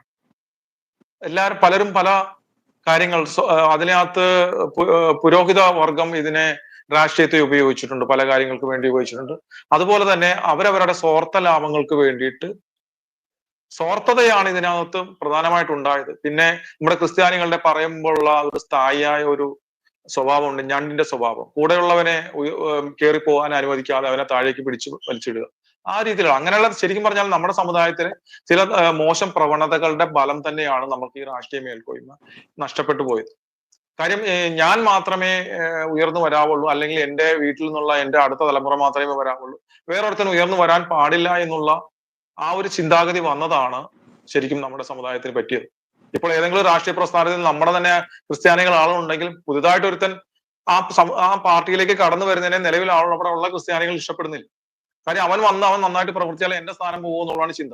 അതുകൊണ്ട് എങ്ങനെയെങ്കിലും അവൻ വരുന്നതിനെ തടയാലും അവൻ വന്നു കഴിഞ്ഞാലും അവനെ ചവിട്ടി താഴ്ത്താൻ വേണ്ടുന്ന കാര്യങ്ങൾ ചെയ്യുക എന്നുള്ള അങ്ങനത്തെ കുറെ മോശം പ്രവണതകൾ നമ്മുടെ ആളുകളിലും ഉണ്ട്. അപ്പോൾ അതുകൊണ്ട് ഇനിയെങ്കിലും അത് മനസ്സിലാക്കി നമ്മൾ അതിന് മാറ്റം വരുത്തി നമ്മുടേതായ ആളുകൾ ഏത് രാഷ്ട്രീയ പ്രസ്ഥാനത്തിലായിക്കോട്ടെ അവരെ അവിടെ ഉയർന്നു വരുവാൻ വേണ്ടുന്ന സപ്പോർട്ട് നമ്മൾ കൊടുത്തുകൊണ്ട് അവരെ ഉയർത്തിയെടുത്ത് രാഷ്ട്രീയ മേൽക്കോയ്മ നമ്മൾ ഉണ്ടാക്കിയെടുത്താൽ മാത്രമേ നമ്മൾക്ക് ഇവിടെ പിടിച്ചു നിൽക്കാൻ സാധിക്കൂ. അല്ലെങ്കിൽ മറ്റുപേർ നോക്കുന്നത് ഏത് വോട്ട് ബാങ്ക് ആണ് അവരെ കൂടുതൽ സപ്പോർട്ട് ചെയ്യുന്നത്, അവർക്ക് വേണ്ടുന്ന കാര്യങ്ങളാണ് ചെയ്തു കൊടുക്കുന്നത്. ഇപ്പോൾ മുസ്ലിം സമുദായത്തെ പ്രീണിപ്പിക്കാൻ വേണ്ടിയിട്ട് രണ്ട് ഭരണ പ്രതിപക്ഷ പാർട്ടികൾ പരസ്പരം മത്സരിക്കുന്ന കാഴ്ചയാണ് ഇവിടെ കാണുന്നത്. ഇപ്പൊ ഒന്ന് നോക്കൂ, ഇവിടെ 80:20 എന്ന് പറയുന്നത്, അതായത് മുസ്ലിം സമുദായത്തിന് 80%, 20% ക്രിസ്ത്യൻ ഉൾപ്പെടെയുള്ള ന്യൂനപക്ഷങ്ങൾക്കും കൊടുക്കുന്ന ആ ഒരു അനീതിക്കെതിരെ ഹൈക്കോടതി വിധി പറഞ്ഞിട്ട് അത് മാറ്റണമെന്ന് ഹൈക്കോടതി വിധി പറഞ്ഞിട്ട് അതിനെതിരെ സംസ്ഥാന സർക്കാർ സുപ്രീം കോടതി പോയിരിക്കുകയാണ് പ്രതിപക്ഷത്തിന്റെ എല്ലാവിധ സപ്പോർട്ടോടും കൂടി. അപ്പൊ മുസ്ലിം സമുദായത്തിന് വേണ്ടിയിട്ട് എല്ലാ വിഭാഗവും ജനങ്ങളുടെ നികുതി പണത്തിൽ നിന്ന് എടുത്ത് സുപ്രീം കോടതിയിൽ പോയിരിക്കുകയാണ് ആ വിധി ഇല്ലാതാക്കാനായിട്ട്, ആ വിധിയെ തരണം ചെയ്യാനായിട്ട്. അപ്പം ഇതാണ് ഇവിടുത്തെ നിലവിലുള്ള അവസ്ഥ എക്കോ വരുന്നത്. അപ്പോൾ ഇതാണ് അവസ്ഥ. അപ്പൊ ഇതിനൊരു മാറ്റം ഉണ്ടാവണമെങ്കിൽ നമ്മളൊരു സമ്മർദ്ദ ശക്തിയായി മാറിക്കൊണ്ട് നമ്മൾ രാഷ്ട്രീയ മേൽക്കോയ്മ ഉണ്ടാക്കിയെടുക്കണം. അത് ഏത് രാഷ്ട്രീയ പ്രസ്ഥാനത്തിലായാലും നമ്മുടെ ആളുകളെ സപ്പോർട്ട് ചെയ്യുവാൻ നാം തയ്യാറാവണം. അത് ഇന്ന രാഷ്ട്രീയ പ്രസ്ഥാനം എന്നല്ല, നമ്മുടെ മുന്നിൽ ഇനി അധികം സമയമില്ല. അപ്പൊ അതുകൊണ്ട് തന്നെ ഉള്ള സമയത്തെ നാം ഉപയോഗപ്പെടുത്തിക്കൊണ്ട്, അതിപ്പോ BJP ആയാലും ശരി, കമ്മ്യൂണിസ്റ്റ് പ്രസ്ഥാനമായാലും കോൺഗ്രസ് ആയാലും എവിടെയായാലും, കാര്യം അത്ര ഇപ്പം ഒരു അൽഫോൺസ് കണ്ണന്താനം എന്ന് പറയുന്ന ഒരു വ്യക്തിയെ നമ്മളൊന്ന് ആലോചിച്ച് നോക്കും. അദ്ദേഹം വളരെ കഴിവുള്ള ഒരു വ്യക്തിയാണ്. അദ്ദേഹത്തിന്റെ ട്രാക്ക് റെക്കോർഡ് എന്ന് പറയുന്നത് വളരെ ഹൈ ആണ്. ഒരുവിധ കറപ്ഷൻ ഇല്ല. ഇംഗ്ലീഷ്, ഹിന്ദി എല്ലാ ഭാഷകളും അനായാസം കൈകാര്യം ചെയ്യാൻ സാധിക്കും. നിയമത്തെക്കുറിച്ച് വളരെ നന്നായിട്ട് അറിയാം അദ്ദേഹത്തിന്. എല്ലാം കൊണ്ടും വളരെ ഇതായിട്ടുള്ളൊരു വ്യക്തി. അദ്ദേഹം BJP എന്ന് പറയുന്ന ഒരു രാഷ്ട്രീയ പ്രസ്ഥാനത്തിലേക്ക് പോയപ്പോൾ അദ്ദേഹത്തെയും അദ്ദേഹത്തിന്റെ ഭാര്യയും എല്ലാം ഏറ്റവും അധികം പരിഹസിച്ചവരും എതിർത്തവരും വിമർശിച്ചവരും എല്ലാം ക്രിസ്ത്യാനികളാണ്. എന്താണ് നമുക്ക് അതുകൊണ്ട് എന്തെങ്കിലും നേട്ടം ഉണ്ടായത്? അപ്പം BJP നോക്കിയപ്പോഴത്തേക്ക് ക്രിസ്ത്യാനികളാണ് ഏറ്റവും കൂടുതൽ അദ്ദേഹത്തെ പരിഹസിക്കുന്നത്, അദ്ദേഹത്തെ എതിർക്കുന്നതും ക്രിസ്ത്യാനികളാണ്. ക്രിസ്ത്യാനികൾക്ക് വേണ്ടാത്ത ആളെ BJPക്ക് വേണമെന്ന് തോന്നുന്നു? ഇല്ല. അദ്ദേഹത്തെ ഇപ്പം ആ തുടക്കത്തിൽ കൊടുത്ത ആ ഒരു ഇത് അദ്ദേഹത്തിന് കൊടുത്തിട്ടില്ല. അദ്ദേഹം തഴയപ്പെട്ടു എന്ന് വേണമെങ്കിൽ പറയാം, പുറകോട്ട് പോയി എന്ന് വേണമെങ്കിൽ പറയാം. എന്താണ് ക്രിസ്ത്യാനികൾ അതുകൊണ്ട് നേട്ടം ഉണ്ടായത്? ഒരു നേട്ടം ഉണ്ടായില്ല. അസമയം അദ്ദേഹം അവിടെ ഉണ്ടായിരുന്നെങ്കിലും അദ്ദേഹം ഏതെങ്കിലും ഒരു പൊസിഷനിൽ എത്തുമായിരുന്നു, ഇല്ലേ? നാളെ നമ്മുടെ സമുദായത്തിനും നമ്മുടെ ആൾക്കാർക്കും എന്തെങ്കിലും വിഷയം ഉണ്ടെങ്കിൽ നമുക്ക് അദ്ദേഹത്തെ സമീപിക്കാൻ സാധിക്കുമായിരുന്നു. ഇവിടെ നമ്മൾ കാണേണ്ടത് അബ്ദുള്ള കുട്ടിയാണ്. അബ്ദുള്ള കുട്ടി ആദ്യം മുസ്ലിം ലീഗിലായിരുന്നു, പിന്നെ അദ്ദേഹം കമ്മ്യൂണിസ്റ്റ് പാർട്ടിയിൽ പോയി, അവിടുന്ന് അദ്ദേഹം BJPയിൽ എത്തി. അദ്ദേഹം BJPയിൽ പോയതിനെ എതിർത്ത ഏതെങ്കിലും മുസ്ലിമിനെ കാണിച്ചു തരാമോ? ഏതെങ്കിലും ഒരു മുസ്ലിം സംഘടനയെ കാണിച്ചു തരാമോ അബ്ദുള്ള കുട്ടി എതിർക്കുന്ന? ഒരാളുമില്ല. അത് അവരുടെ ബുദ്ധിയാണ്. അതാണ് നമ്മൾ കണ്ടുപിടിക്കേണ്ടത്. ഇന്ന് അബ്ദുള്ള കുട്ടി ഒരു MPയോ അല്ലെങ്കിൽ ഒരു പൊസിഷനിൽ ഇല്ലെങ്കിൽ പോലും കേന്ദ്ര മന്ത്രിസഭയിലെ ഏത് ഓഫീസിലും കയറി ചെല്ലാനുള്ള ആ ഒരു ഇത് അബ്ദുള്ള കുട്ടി ഉണ്ടാക്കിയെടുത്തിട്ടുണ്ട്. അപ്പോൾ മുസ്ലിം സമുദായത്തിന്റെ ഒരു കാര്യത്തിന് ഒരു സമുദായത്തിലെ ഒരു വ്യക്തികളോ സംഘടനകളോ എന്തെങ്കിലും ആവശ്യങ്ങളുമായിട്ട് പുരോഹിതരോ അബ്ദുള്ള കുട്ടിയെ സമീപിച്ചിട്ട് നിവേദനം കൊടുക്കുകയാണെങ്കിൽ അബ്ദുള്ള കുട്ടിക്ക് അത് കേന്ദ്ര സർക്കാരിന്റെ ഉദ്ദേശിക്കുന്ന ആ ഓഫീസിൽ എത്തിക്കാൻ സാധിക്കും. അതവർ നേടിയെടുത്തു, മുസ്ലിം സമുദായം നേടിയെടുത്തു. അബ്ദുള്ള കുട്ടി BJPയിൽ പോയി ചേർന്നതിനെ ആരെങ്കിലും എതിർത്ത? ഏതെങ്കിലും മുസ്ലിം പണ്ഡിതരോ രാഷ്ട്രീയക്കാരോ ആരെങ്കിലും എതിർത്തോ, പരിഹസിച്ചോ? ഒന്നും ചെയ്തില്ല. അബ്ദുള്ള കുട്ടിക്ക് മറ്റേ ചില വിഷയങ്ങളൊക്കെ ഇവിടെ ചില സരിത പോലുള്ള ചില വിഷയങ്ങൾ, മക്കോവയിൽ അദ്ദേഹം സെക്സ് ടൂറിസത്തിന്റെ കാര്യത്തെക്കുറിച്ച് പറഞ്ഞ് വിവാദത്തിൽപ്പെട്ടു. ഇങ്ങനെയൊക്കെ വന്നിട്ട് ആരെങ്കിലും അദ്ദേഹത്തെ പരിഹസിക്കുകയോ കുറ്റപ്പെടുത്തുകയോ ചെയ്തോ? ഇല്ല. ആ സമുദായം ഒന്നുകിൽ അബ്ദുള്ളക്കുട്ടിയെ സപ്പോർട്ട് കുറച്ചു പേർ ചെയ്തു, ബാക്കിയുള്ളവർ ആ വിഷയത്തിൽ മിണ്ടാതെ സൈലന്റ് ആയിട്ട് നിന്നു. നമ്മൾ അതേസമയം അൽഫോൺസ് കണ്ണന്താനത്തിന്റെ വിഷയത്തിൽ എന്താണ് ചെയ്തത്? അദ്ദേഹത്തിന്റെ ഭാര്യ വീഡിയോ ക്യാമറയുടെ മുന്നിൽ പറഞ്ഞപ്പോൾ ഒരു അക്ഷരപ്പിശക് പറ്റിയതിനെ പരിഹസിച്ച് നമ്മുടെ ആൾക്കാരാണ് ഏറ്റവും കൂടുതൽ പരിഹസിച്ചത്. അപ്പോൾ അവരുടെ സമുദായം ബുദ്ധിപൂർവ്വം നേട്ടം ഉണ്ടാക്കുന്നു, നമ്മൾ മണ്ടന്മാരായിട്ട് ഇപ്പോഴും ഇട്ടിരിക്കുന്നു. അപ്പോൾ അതിന് മാറ്റം ഉണ്ടാകണം, അതാണ് വേണ്ടത്. നമ്മുടെ മുന്നിൽ ഇനി അധികം സമയമൊന്നുമില്ല. ആ ഉള്ള സമയം കൊണ്ട് നമ്മളുടെ ശക്തിയായിട്ട് ഒന്നിച്ച് മാറിക്കൊണ്ട് നമ്മുടെ യുവാക്കൾ, അത് ആരായാലും അല്ലെങ്കിൽ ആരായാലും ഏത് പാർട്ടിയിലായാലും അവരെ ഉയർത്തിയെടുക്കാനും വളർത്തിയെടുക്കാനും നാം ശ്രമിക്കണം. അത് പറഞ്ഞപ്പോഴേ അതൊരു പ്രധാനപ്പെട്ട പോയിന്റ് ആണ് പറഞ്ഞത്. അതായത് ഒരു മുസ്ലിം സമൂഹം. സൗണ്ട് കുറവാണ്.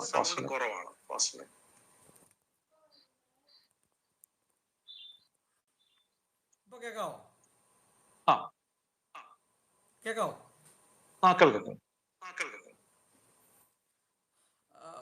മുസ്ലിം സമൂഹം അവരുടെ ആളുകൾ ഒരു തെറ്റ് ചെയ്താൽ അതിന്റെ താഴെ അവര് കമന്റ് എഴുതാ.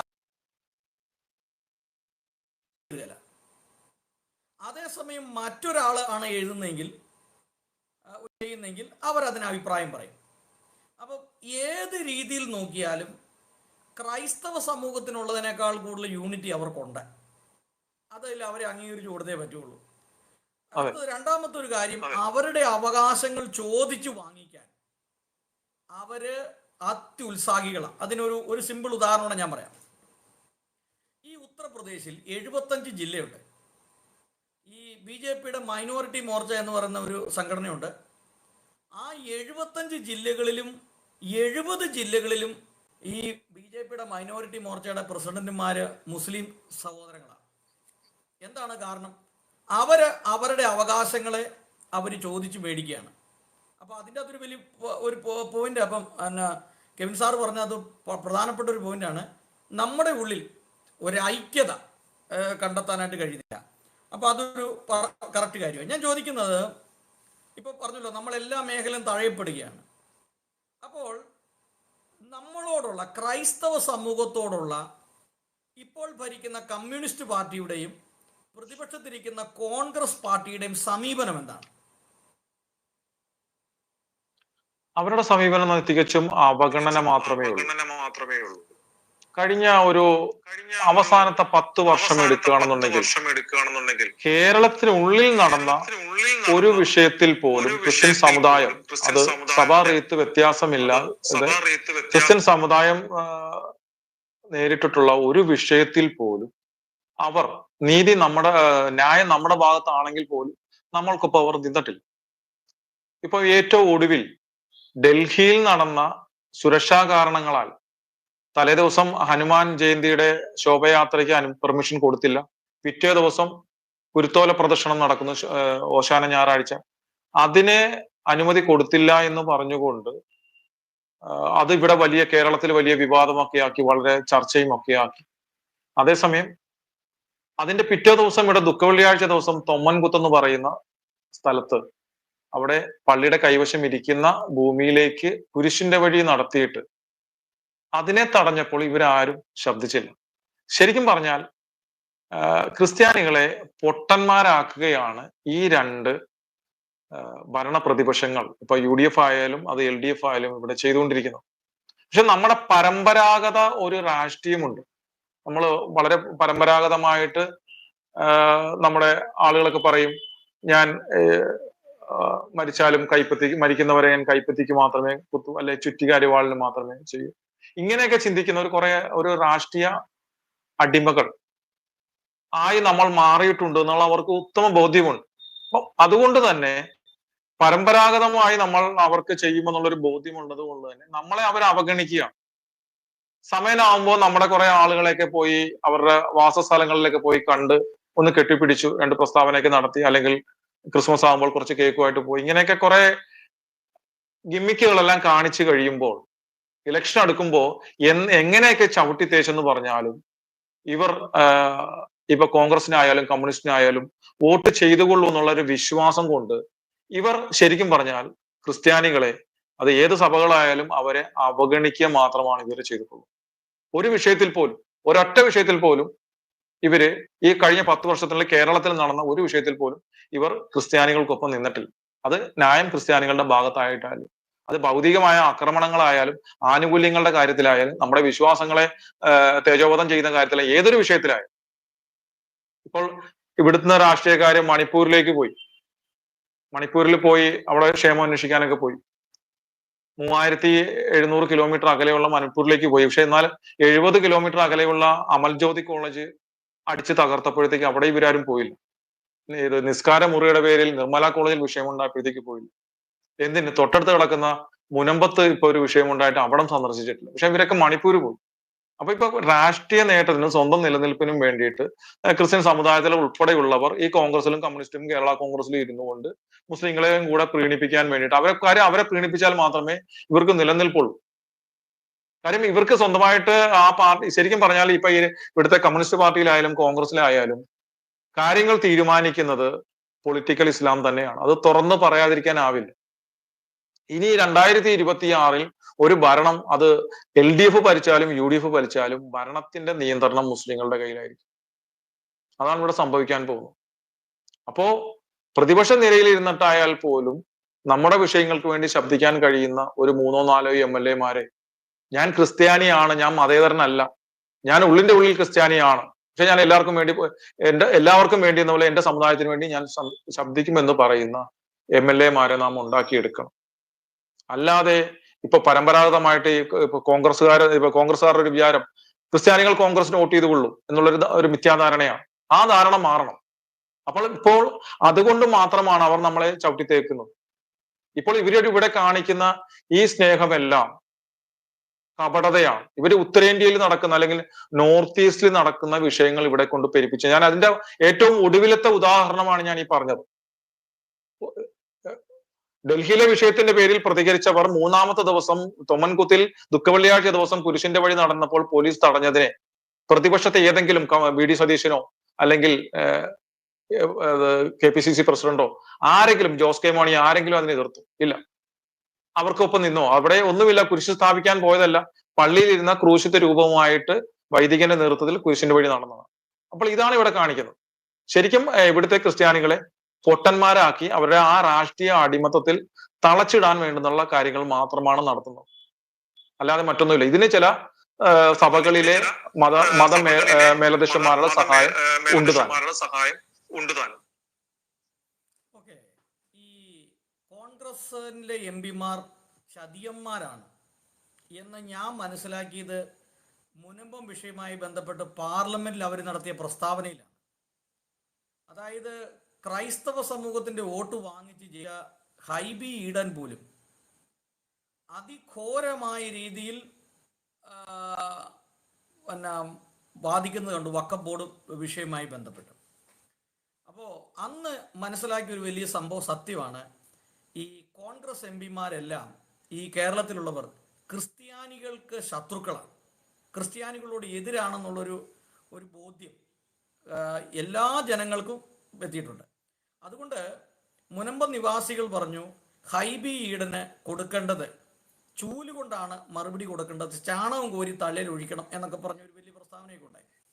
അപ്പം ഇതിൻ്റെ അകത്ത് ഞാൻ മനസ്സിലാക്കുന്ന മറ്റൊരു കാര്യം, കേരളത്തിലെ ഒട്ടുമിക്ക മാധ്യമങ്ങളും, ഏതാണ്ട് ഒരു 90% മാധ്യമങ്ങളും ക്രൈസ്തവ സമൂഹത്തോട് എതിരാണ്.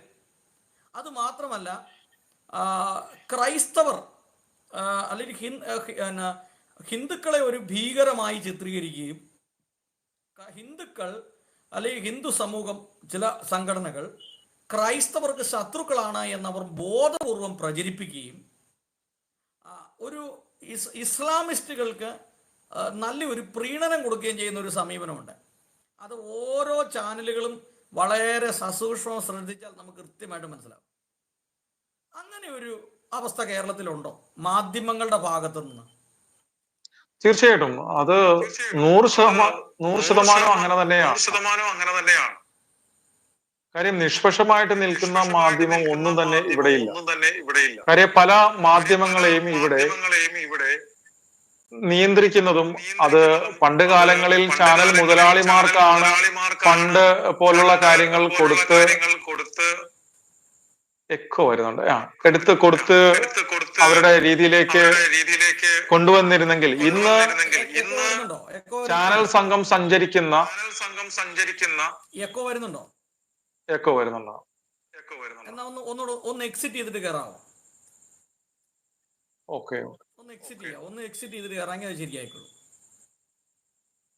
അല്ല, അവിടെ മൈക്ക് മ്യൂട്ട് ചെയ്യാത്ത അതുകൊണ്ടല്ല, ഒന്ന് എക്സിറ്റ് ചെയ്തിട്ട് കയറി, ഞാനത് ചെയ്യാം, കുഴപ്പമില്ല. ഒന്ന് എക്സിറ്റ് ചെയ്തു കയറി വീണ്ടും ആ ലിങ്കിൽ തന്നെ പ്രസ് ചെയ്താൽ മതി.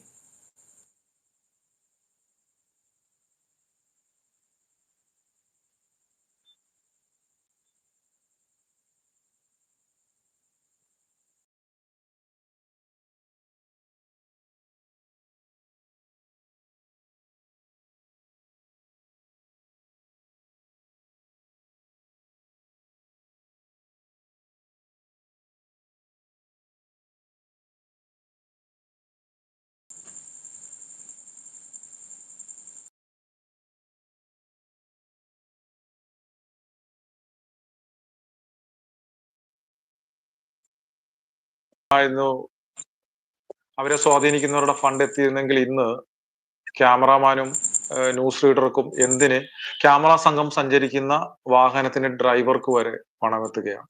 പരസ്യത്തിന്റെ രൂപത്തിൽ മുതലാളിമാർക്കും എത്തും. അതുകൊണ്ട് തന്നെ ചില ചാനലുകളൊക്കെ നഷ്ടത്തിലേക്ക് കൂപ്പുകുത്തുകയും ചില പ്രശ്നങ്ങളിൽ അകപ്പെടുകയും ചെയ്തപ്പോൾ അവർക്ക് ഫണ്ട് കൊടുത്തുകൊണ്ട് അവരെ ആ പ്രശ്നങ്ങളിൽ നിന്ന് കരകയറ്റിയത് ഇവിടുത്തെ ജമാഅത്തെ ഇസ്ലാമി പോലുള്ള ഇസ്ലാമിക മതമൗലികവാദ പ്രസ്ഥാനങ്ങളാണ്. അപ്പൊ അതുകൊണ്ട് തന്നെ ഇവിടുത്തെ പ്രധാനപ്പെട്ട മുഖ്യധാരാ മാധ്യമങ്ങളെല്ലാം തന്നെ ഇസ്ലാമിന്റെ പൊളിറ്റിക്കൽ ഇസ്ലാമിന്റെ പക്ഷത്ത് തന്നെയാണ്, ക്രിസ്ത്യാനികൾക്ക് എതിരെ തന്നെയാണ് എന്ന് വേണമെങ്കിൽ പറയാം. ആകെ ഉണ്ടായിരുന്ന ഒരു ജീവൻ ടി വി ആയിരുന്നു. ജീവൻ ടി വിയും അത് പോയി. പിന്നെ ഇപ്പോൾ ക്രിസ്ത്യാനികളുടേതായിട്ടുള്ള ഒരു ഷക്കീന ടെലിവിഷൻ എന്ന് പറയുന്ന ഒരു ചാനൽ മാത്രമേ ഉള്ളൂ. അതായത് ക്രിസ്ത്യൻ കുടുംബങ്ങളിൽ മാത്രം ഒതുങ്ങി നിൽക്കുന്ന ഒരു ചാനൽ എന്നുള്ളതേ ഉള്ളൂ.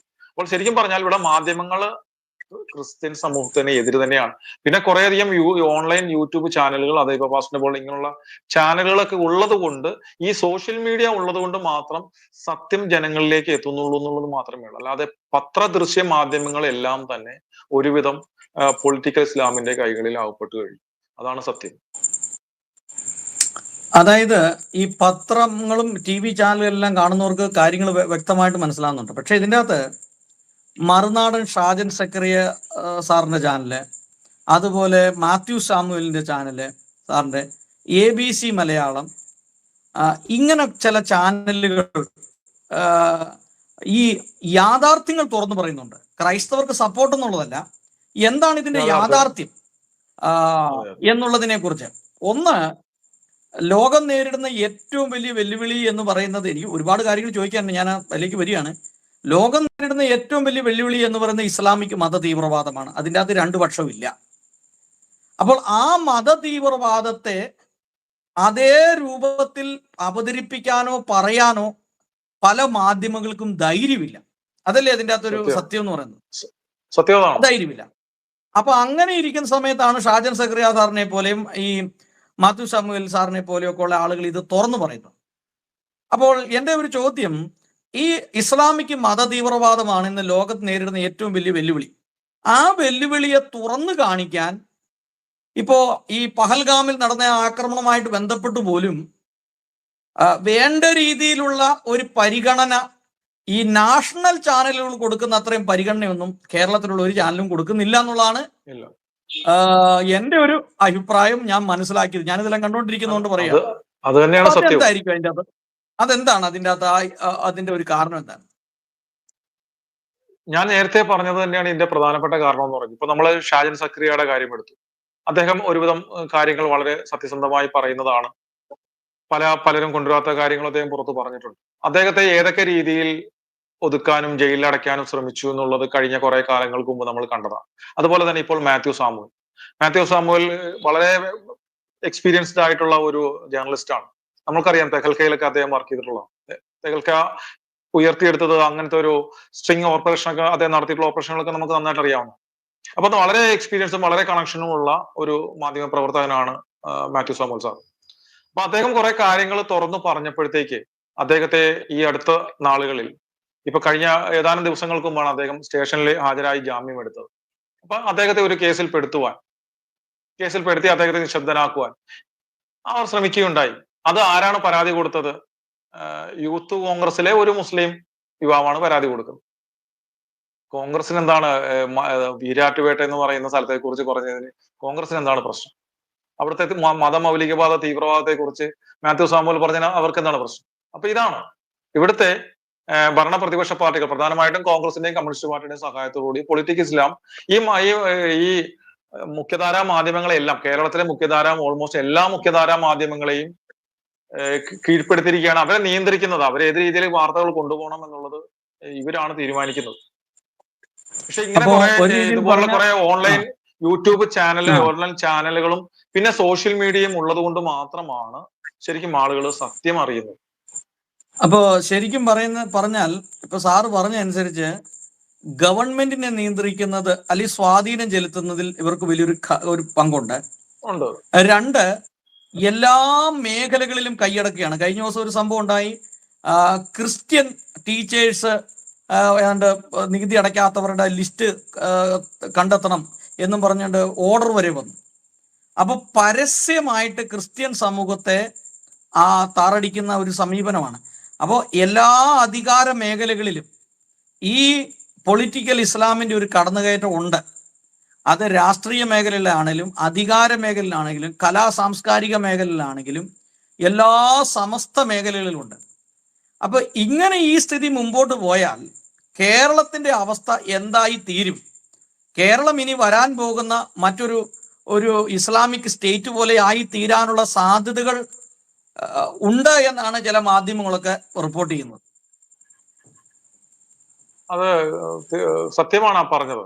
ഇപ്പോ ശരിക്കും ഇപ്പം കമ്മ്യൂണിസ്റ്റ് പാർട്ടി എടുത്താലും കോൺഗ്രസ് എടുത്താലും കേരള കോൺഗ്രസ് എടുത്താലും ഇതിന്റെ എല്ലാം താക്കോൽ സ്ഥാനങ്ങളിൽ പല രീതിയിൽ പൊളിറ്റിക്കൽ ഇസ്ലാം അവരുടെ ആളുകളെ പ്രതിഷ്ഠിച്ചു കഴിഞ്ഞു. ഇപ്പോൾ ഉദാഹരണത്തിന് ആലപ്പുഴയില് നമുക്കറിയാം, പുന്നപ്ര വരാറൊക്കെ അതിന്റെ പ്രസിദ്ധമായ സ്ഥലമാണ്. അവിടെ കമ്മ്യൂണിസ്റ്റ് പാർട്ടിയുടെ ഈ പാർട്ടിയുടെ പരിപാടിക്ക് മുമ്പായിട്ട്, അവരുടെ ലോക്കൽ കമ്മിറ്റി മീറ്റിങ്ങുകൾക്ക് മുമ്പായിട്ട് രക്തസാക്ഷികളെ അനുസ്മരിക്കുന്ന ഒരു അല്പനേരം അവർ എഴുന്നേറ്റിട്ട് മൗനമായിട്ട് പ്രാർത്ഥിക്കുന്ന ഒരു ഇതുണ്ട്. ഇന്ന് അത് അവരുടെ ഇതിൽ നിന്ന് നിർത്തലാക്കി. കാര്യം എന്ന് പറഞ്ഞു കഴിഞ്ഞാൽ ആ കമ്മിറ്റികളെല്ലാം ബഹുഭൂരിപക്ഷം വരുന്ന ഇസ്ലാം മത വിശ്വാസികളാണ്. അവരുടെ വിശ്വാസപ്രകാരം അത് തെറ്റാണ്. അപ്പൊ അതുകൊണ്ട് അത് ഇല്ലാതായി. അങ്ങനെ എല്ലാ പാർട്ടികളുടെയും താക്കോൽ സ്ഥാനങ്ങളിൽ അവർ എത്തിക്കഴിഞ്ഞു. വളരെ ബുദ്ധിപൂർവ്വം അവരവിടെ എത്തിച്ചു എന്നുള്ളതാണ് സത്യം. ഇപ്പൊ ഞാൻ പറഞ്ഞ അബ്ദുള്ളക്കുട്ടി എത്തിയതുപോലെ തന്നെ, അല്ലെങ്കിൽ KT ജലീൽ കമ്മ്യൂണിസ്റ്റ് പാർട്ടിയിൽ എത്തിയതുപോലെ തന്നെ, അങ്ങനെ ഇങ്ങനെ പലരും എത്തിയതുപോലെ തന്നെ ഇവരെ ഓരോ സ്ഥാനങ്ങളിലും എത്തിച്ചു കഴിഞ്ഞു. അപ്പോൾ അതുകൊണ്ട് ആ പാർട്ടിയിലെയും ആളുകൾക്ക്, മറ്റുള്ള മതസ്ഥർക്ക് സത്യം തുറന്നു പറയാനോ അല്ലെങ്കിൽ സ്വന്തം സമുദായത്തിന് വേണ്ടിയിട്ടോ അല്ലെങ്കിൽ രാജ്യത്തിന് വേണ്ടിയോ സംസാരിക്കാൻ മടിയാണ്.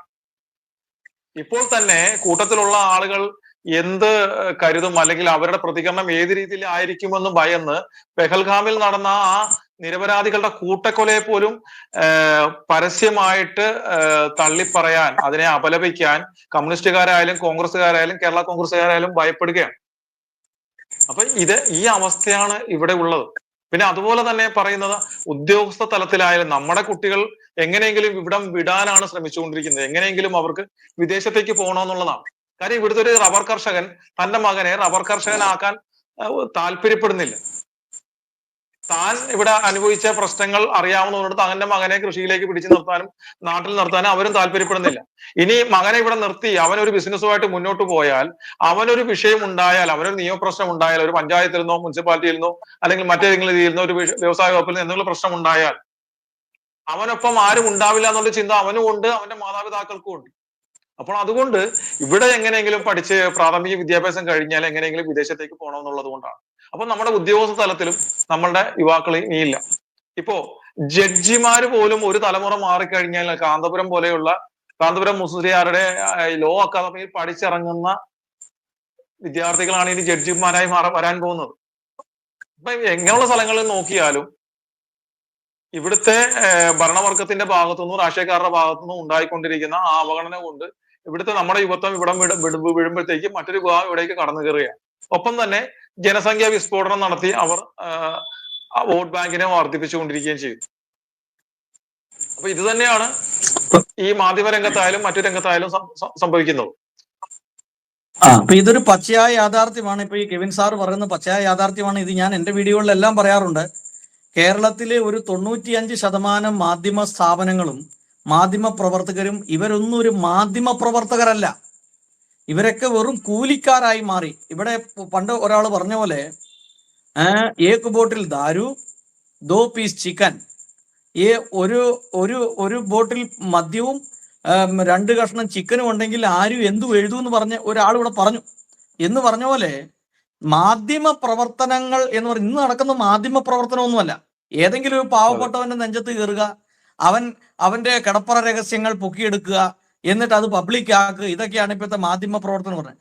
ശക്തമായിട്ട് കേരളത്തിൽ ഇസ്ലാമിക് മത തീവ്രവാദമുണ്ട്, തീവ്രവാദികൾ വളരുന്നുണ്ട്. അതായത് ബംഗ്ലാദേശിൽ നിന്ന് വെസ്റ്റ് ബംഗാളിൽ നിന്നൊക്കെയുള്ള ആളുകൾ കുടിയേറ്റക്കാർ ഇവിടെ കടന്നു വന്ന് ഈ നാട് നശിപ്പിക്കുന്നുണ്ടെന്ന ചങ്കൂറ്റത്തോടു കൂടി പറയാൻ കഴിവുള്ളവനില്ല. ഇന്ന് പെരുമ്പാവൂർ എന്ന് പറയുന്ന സ്ഥലം, പെരുമ്പാവൂരിൽ എന്ന് പറഞ്ഞ് അവിടെ പരസ്യമായിട്ട് മാംസക്കച്ചവടം, അല്ല വ്യഭിചാരം, മദ്യപാനം, ലഹരി മരുന്ന്, കഞ്ചാവ്, MDMA, ഗുണ്ടായിസം എല്ലാം നടക്കുകയാണ് അവിടെ പരസ്യമായിട്ട്. ഇതൊന്നും ഇവിടെയുള്ള ഗവൺമെന്റ് കണ്ടിട്ടും കണ്ണടച്ച് മുമ്പോട്ട് പോവാണ്. ഇപ്പൊ സാറ് പറഞ്ഞ പോലെ കഴിഞ്ഞാൽ ഒരു പോലീസ് സ്റ്റേഷനിൽ ചെന്നാൽ പോലും ക്രൈസ്തവ സമൂഹത്തിന് ഒരു നീതി ലഭിക്കുകയില്ല എന്നുള്ള ഒരു സ്ഥിതിവിശേഷത്തിലേക്ക് വന്നു. കോൺഗ്രസിനെ ആശ്രയിക്കാൻ പറ്റുകയില്ല, അത് 100% ഉറപ്പാണ്. കാരണം കോൺഗ്രസ് ഏതാണ്ട് എല്ലാവരും തന്നെ ഇസ്ലാമിസ്റ്റ് ചിന്താഗതിയിലേക്ക് എന്ന് പറഞ്ഞാൽ അവരുടെ ആ ബ്രെയിൻ അങ്ങനെ അങ്ങ് മാറി. പിന്നെ കമ്മ്യൂണിസമാണ്. കമ്മ്യൂണിസത്തിൽ പിന്നെ നമ്മളൊരു അല്പം പ്രതീക്ഷ വെച്ചാൽ പോലും ഇപ്പോഴത്തെ ഭരണവർഗം ആയതുകൊണ്ട് അവർക്ക് എന്നാലും ഒരു ക്രൈസ്തവ സമൂഹത്തിന്റെ ഒരു നീതി കിട്ടുന്ന ഒരു രീതിയിലേക്ക് നീതി കിട്ടുന്നില്ല. എന്നാൽ ഞാൻ ഉൾപ്പെട്ട് നിൽക്കുന്ന പെന്തക്കോസ്റ്റൽ സമൂഹം കൂടുതൽ ആളുകളും ഈ കമ്മ്യൂണിസ്റ്റുമായിട്ട് ബന്ധപ്പെട്ടാണ് നിൽക്കുന്നത്, കമ്മ്യൂണിസ്റ്റ് പാർട്ടിയായിട്ട് ബന്ധപ്പെട്ട് നിൽക്കുന്നത്. അവരിതൊട്ട് മനസ്സിലാക്കുന്നുമില്ല. അല്ലെ, എന്തോ പറയാൻ വന്നായിരുന്നല്ലോ ഇതുമായിട്ട് ബന്ധപ്പെട്ട്? ഞാൻ പറഞ്ഞത്, ഞാൻ നേരത്തെ പെരുമ്പാവൂരിലെ കാര്യം പറഞ്ഞത് ശരിക്കും ഞാൻ നേരത്തെ പറഞ്ഞു, നമ്മൾ ഒരു പുകയുന്ന അഗ്നിപർവ്വതത്തിന്റെ മുകളിലാണ് നമ്മൾ ജീവിക്കുന്നതെന്ന് പറഞ്ഞു. ശരിക്കും പറഞ്ഞാൽ സർക്കാരിന്റെ കണക്കില് 30-40 ലക്ഷം എങ്ങാണ്ടേ ഉള്ളൂ. പക്ഷെ 40 അല്ല, 50 അല്ല, 60 അല്ല, ഒരു 80 ലക്ഷത്തിനടുത്തെങ്കിലും ഇവിടെ അന്യ സംസ്ഥാന തൊഴിലാളികളുണ്ട്. ഒരു ദിവസം നമുക്ക് ആലുവ മുതൽ എറണാകുളം സൗത്ത് റെയിൽവേ സ്റ്റേഷൻ വരെയുള്ള ട്രെയിനുകളിൽ ഒരു 4 മണി വരെ വന്നിറങ്ങുന്ന ട്രെയിനുകൾ നോക്കിയാൽ കാണാം, ഓരോ ദിവസവും ആയിരങ്ങളാണ് ഇവിടേക്ക് വരുന്നത്. അത് ബംഗ്ലാദേശ് അതിർത്തി കടന്നു വന്നവരുണ്ട്. ആസാമിൽ NRC നടപ്പിലാക്കിയപ്പോൾ തിരിച്ച് നാട്ടിലേക്ക് പോകാതെ ഏറ്റവും സേഫസ്റ്റ് പ്ലേസ് ആയിട്ട് കാണുന്നത് ഇവിടേക്ക് വരിക, ഇവിടെയാണ് വന്നിറങ്ങുന്നത്. ഇതെല്ലാം വ്യാജ ആധാർ കാർഡുകളും ഒക്കെ ആയിട്ടാണ് വരുന്നത്. ഈ നമ്മളിവിടെ അന്യസംസ്ഥാന തൊഴിലാളികൾ എന്ന് പറയുന്നത് പ്രത്യേകിച്ച് ഇവിടെ ബംഗാളികളെ നമ്മൾ വിളിക്കുന്നു. പക്ഷെ ഇവര് ബംഗാളികളല്ല, ഇവരിൽ പകുതിയും ബംഗ്ലാദേശിൽ നിന്നും ബർമയിൽ നിന്നും അനധികൃതമായ അതിർത്തി കടന്നു വന്ന് ഇവിടുത്തെ ആധാർ കാർഡുമായിട്ട് വന്നിട്ടുള്ളവരാണ്. ഇവര് നമ്മൾ കരുതുന്ന പോലെ നിസ്സാരക്കാരല്ല. ശരിക്കും പറഞ്ഞാൽ ഇവരുടേതായ ഒരു ടെലിഗ്രാം ഗ്രൂപ്പുകളുണ്ട്. ആ ഗ്രൂപ്പുകളിൽ എത്തുന്ന ഒരു സന്ദേശം മതി ഇനിയൊരു കലാപം ഇവിടെ ഉണ്ടായാൽ അതിന്റെ മുൻപന്തിയിൽ ഈ അന്യസംസ്ഥാന തൊഴിലാളികളായിരിക്കും. ഞാൻ ഈ പറഞ്ഞ പോലെ അവരുടെ ടെലിഗ്രാം, വാട്സാപ്പ് ഗ്രൂപ്പുകളിലേക്ക് ഇറങ്ങുന്ന സന്ദേശം മതി അവർ പട്ടണങ്ങളിലേക്ക് ഇരച്ചെത്തും. ഇവിടുത്തെ മതമൗലികവാദ തീവ്രവാദികൾ, മലയാളികളായിട്ടുള്ള മതമൗലികവാദ തീവ്രവാദികൾ പിന്നണിയിൽ നിൽക്കുക മാത്രമേ ഉള്ളൂ. മുൻപന്തിയിൽ ഈ അന്യസംസ്ഥാന തൊഴിലാളികൾ എന്ന് പറഞ്ഞ് നാം LED TV, മുട്ടയും പാലും ക്യാരസ് ബോർഡൊക്കെ കൊടുത്ത് വളർത്തി അതിഥി തൊഴിലാളി എന്ന് വിളിക്കുന്നവരായിരിക്കും. അവർക്ക് പെണ്ണ്, പണം മാത്രം മതിയാവും. നിഷ്കരണം നമ്മളെ അവർ കൊന്നു തള്ളും, ഉറപ്പാണ്. അധികം വർഷമൊന്നും വേണ്ട. ഇപ്പോൾ പെഹൽഗാമിൽ നടന്നതുപോലെ അവിടെ 21 പേരുടെയോളം അടിവസ്ത്രം മുരിച്ചിട്ടുണ്ടായിരുന്നു. എന്താണ്, ലിംഗം സുന്നത്ത് ചെയ്തിരുന്നതാണോ എന്ന് അറിയാനായിട്ട്, അല്ലെ? അതേപോലെ ഇവിടെ ഒരു 6 വർഷം 2030 അത് ഇവിടെ സംഭവിക്കും. അങ്ങനെ ഒരു പ്രശ്നം ഉണ്ടാവുമ്പോൾ അതിന്റെ മുൻപന്തിയിൽ ഇവിടുത്തെ അന്യസംസ്ഥാന തൊഴിലാളികളായിരിക്കും.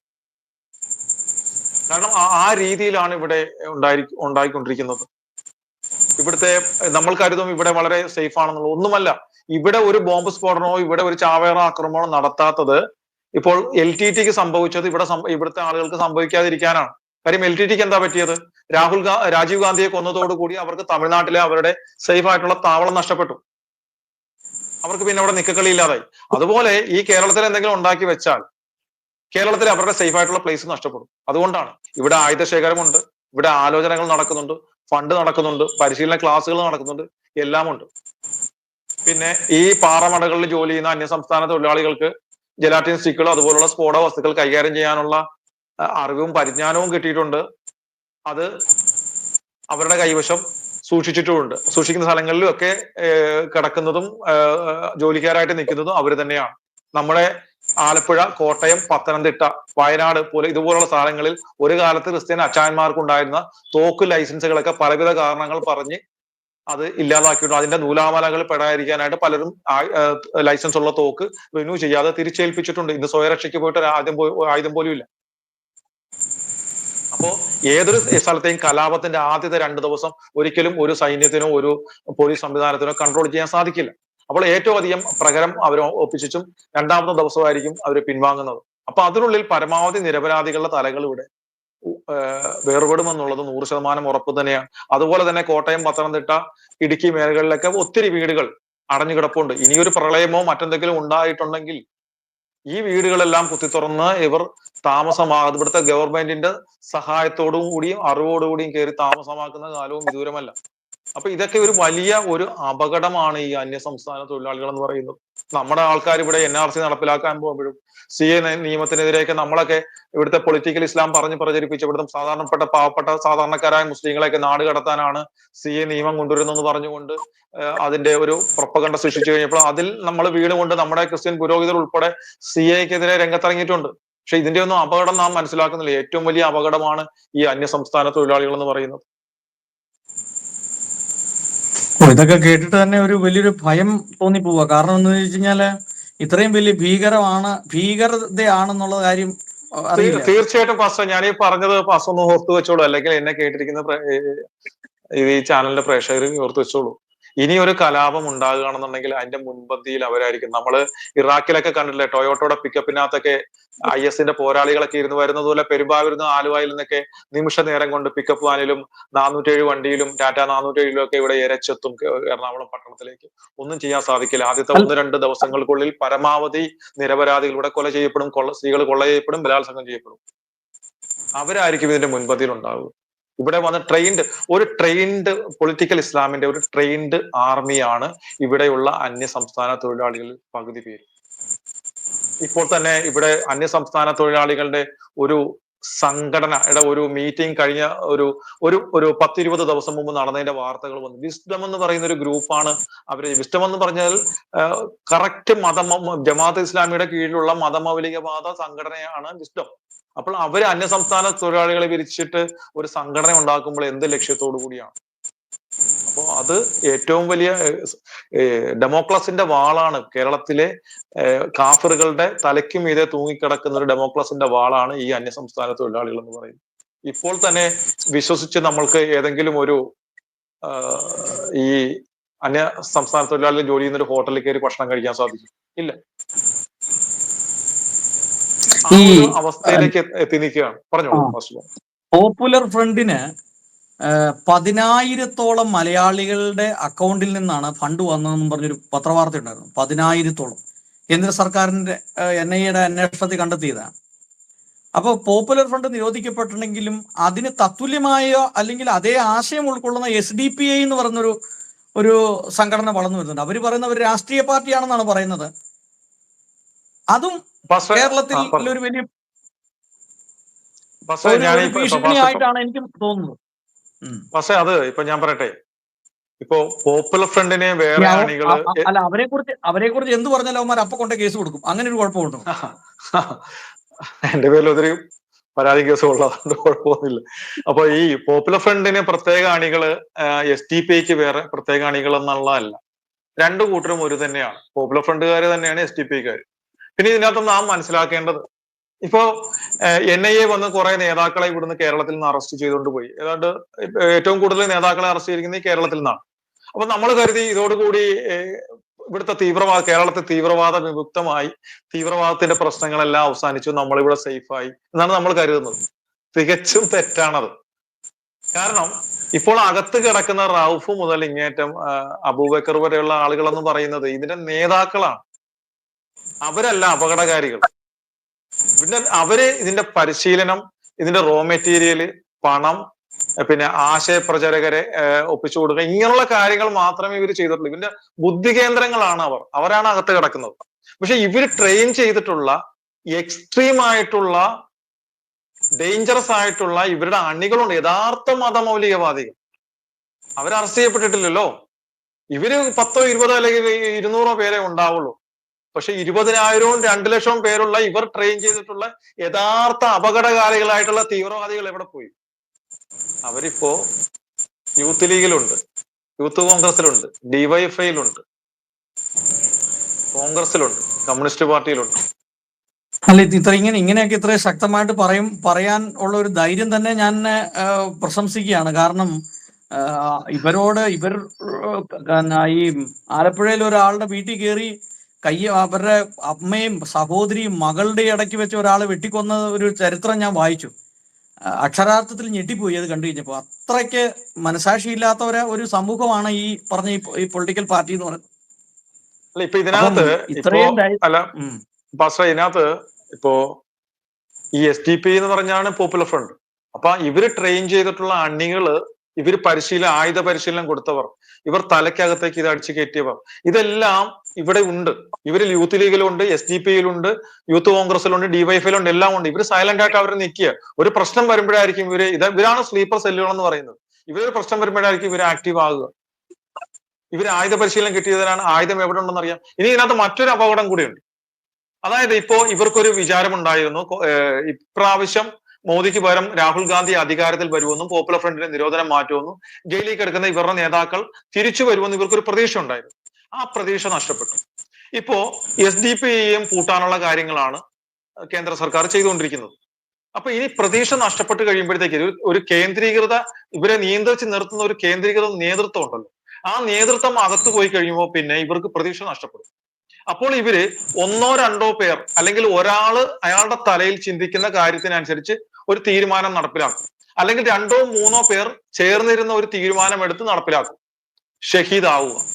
ഇനി നേതാക്കൾ തിരിച്ചു വരുമെന്നും 2026-ലോ അല്ല 47-ലോ ഇസ്ലാമിക രാജ്യമാക്കാമെന്നും ഇത് കാലിഫേറ്റ് ഉണ്ടാക്കാമെന്നുള്ള പ്രതീക്ഷ അവർക്ക് നഷ്ടപ്പെട്ട് കഴിയുമ്പോൾ പരമാവധി കാഫിറുകളെ കൊന്നിട്ട് ഷഹീദായിട്ട് പോയി ഹൂറികൾക്കൊപ്പം അർമാദിക്കുക എന്നുള്ള ആ ഒരു ഇതിലേക്ക് വരുമ്പോൾ ഇവർ 1 2 പേര് ചേർന്നെടുക്കുന്ന തീരുമാനം ഭയങ്കര ഡേഞ്ചറസ് ആയിരിക്കും. അത് ചിലപ്പോൾ ചാവേർ ആക്രമണങ്ങളായിട്ട് മാറും. പിന്നെ ബാസ് പറഞ്ഞ പോലെ ഇത് പറയുന്നുണ്ടെന്നില്ല, പക്ഷെ മരണം ഉറപ്പാണ്. മരണം ഉറപ്പായിട്ടുള്ള ഒരു കാര്യമാണ്, എല്ലാവർക്കും ഉറപ്പാണ്. അല്ല, ഞാൻ നമ്മൾ ഭയപ്പെട്ടിട്ട് കാര്യമില്ല. അല്ല, ഞാൻ ഒരു ദിവസം ഇതുമായിട്ട് ബന്ധപ്പെട്ട ഒരു വീഡിയോ ചെയ്തപ്പോ എന്നെ കുറെ പേര് വിളിച്ച് തെറി പറഞ്ഞു. നിന്നെ ഞങ്ങൾ നോക്കി വെച്ചിരിക്കുകയാണ്, നീ എവിടെയാണെന്നുള്ളതിന്റെ ലിസ്റ്റൊക്കെ ഞങ്ങൾ എടുത്തു വെച്ചിട്ടുണ്ടെന്നൊക്കെ പറഞ്ഞ് എന്നെ കുറെ പേര് വിളിച്ചു. അപ്പം അന്ന് എനിക്ക് കാര്യം മനസ്സിലായി. ഇപ്പൊ ഞാനും ഇവരുടെ ഒരു ലിസ്റ്റിലുണ്ട്. ഞാൻ വലിയധികം വീഡിയോ ഒന്നും ചെയ്യുന്നില്ലെങ്കിൽ പോലും എന്നെ ഭീഷണിപ്പെടുത്താനാണെങ്കിൽ പോലും ഇവർ അത്രയും വിളിച്ചു പറഞ്ഞല്ലോ. അപ്പം നിന്നെ നോട്ടമിട്ടിട്ടുണ്ട്, നിന്നെ നോട്ടമിട്ടിട്ടുണ്ടെന്ന് ഇവന്മാര് പറഞ്ഞു. അത് ഞാനും മനസ്സിൽ വെച്ചേക്കുക. അപ്പൊ ഞാൻ പറഞ്ഞത് എനിക്ക് അന്ന് ഇവരെ മനസ്സിലായതാ, അതുകൊണ്ടാണ് ഞാൻ ഈ പറഞ്ഞേ. അപ്പൊ ഞാൻ ചോദിക്കുന്നത്, എന്താണ് ഇതിനൊരു സൊല്യൂഷൻ? എന്താണ് ഇപ്പം ശരിക്കും ഞാൻ ഈ നോർത്ത് ഇന്ത്യയിൽ താമസിക്കുന്ന ഒരാളാണ്. എൻ്റെ ഒരു അഭിപ്രായത്തിൽ ഇന്ത്യയിലെ ഏറ്റവും നല്ല ഭരണാധികാരി ഇവിടുത്തെ മുഖ്യമന്ത്രി യോഗി ആദിത്യനാഥ് എന്നാണ് എൻ്റെ വിശ്വാസം. കാരണം ഒറ്റപ്പെട്ട സംഭവങ്ങൾ പെന്തക്കോസ്റ്റൽ സമൂഹത്തിന് നേരിടുന്നുണ്ട്. അത് അവർ നേരിടുന്ന എന്തുകൊണ്ടാന്ന് ചോദിച്ചാൽ അവർ മറ്റുള്ള അന്യമതസ്ഥയിൽപ്പെട്ട ആളുകളോട് സുവിശേഷം പറയുന്നുകൊണ്ടാണ്. അതേസമയം ഞാനൊരു ക്രിസ്ത്യാനിയായിട്ട് ഇവിടെ നിൽക്കുന്നു, എനിക്കിവിടെ പ്രാർത്ഥിക്കുന്നതിനോ പള്ളിയിൽ പോകുന്നതിനോ ബൈബിൾ വായിക്കുന്നതിനോ യാതൊരു കുഴപ്പമില്ല.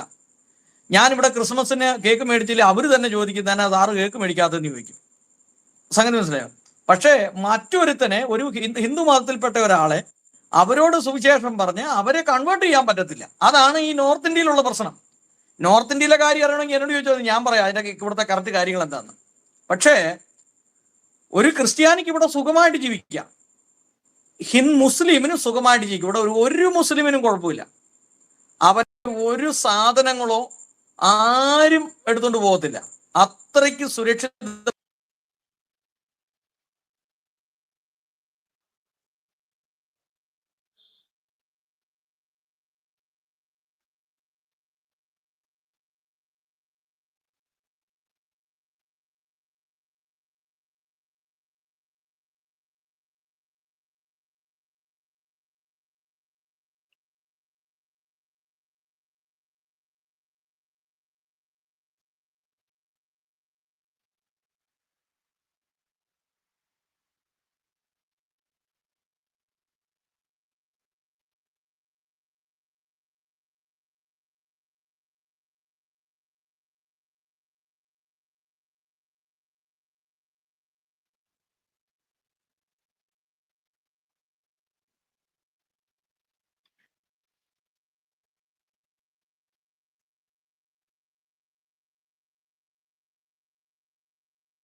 ശരിക്കും ഞാന് ഒരു എനിക്ക് രാഷ്ട്രീയ പാർട്ടികളിലൊന്നും അംഗത്വം ഇപ്പോഴും ഇല്ല, മുൻപും ഇല്ലായിരുന്നു. എങ്കിലും ഞാനൊരു ഭയങ്കര കട്ട കോൺഗ്രസ് കുടുംബത്തിൽ നിന്നാണ് വന്നത്. എന്റെ അമ്മയൊക്കെ ഈ ഒരു തെറ്റിദ്ധാരണ കാരണം ഈ വോട്ട് ഇടുന്ന കാലത്ത്, മെഷീൻ ഇല്ലായിരുന്ന കാലത്ത് രാവിലെ എഴുന്നേറ്റ് പള്ളിയിൽ വന്ന് പോകാതെ നേരിട്ട് 5 മണിക്ക് പോയി സ്കൂളിൽ, തൊട്ടടുത്ത സ്കൂളാണ് പോളിംഗ് ബൂത്ത്, അവിടെ പോയി ഏറ്റവും ആദ്യം പോയി നിൽക്കും. എന്തിനാണെന്നറിയാമോ? അമ്മയുടെ ധാരണ കൈനീട്ടമായിട്ട് കൈപ്പത്തിക്ക് വോട്ട് വീണാൽ അന്ന് കൂടുതൽ വോട്ടുകൾ വീഴുന്നത് കൈപ്പത്തിക്കായിരിക്കും എന്ന് പറഞ്ഞിട്ട് അമ്മ ആദ്യം കൈനീട്ടമായിട്ട് വോട്ട് ചെയ്യാൻ പോകും. അപ്പൊ ഇതൊക്കെ കണ്ട് വളർന്ന ഒരാളാണ് ഞാൻ.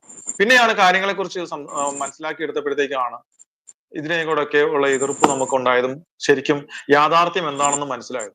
ഇപ്പൊ ശരിക്കും പറഞ്ഞാല് ഇത് ലോകത്തിൽ അമേരിക്കയിൽ നിന്നും ഇസ്രായേലിൽ നിന്നും 2 രാജ്യങ്ങൾ, അതുപോലെ ഭാരതത്തിൽ RSS എന്ന് പറയുന്ന ഒരു സംഘടന, ഇതില്ലായിരുന്നുവെങ്കിൽ ഈ ലോകം മുഴുവൻ പൊളിറ്റിക്കൽ ഇസ്ലാം കൈയടക്കും എന്നുള്ളത് ഉറപ്പാണ്.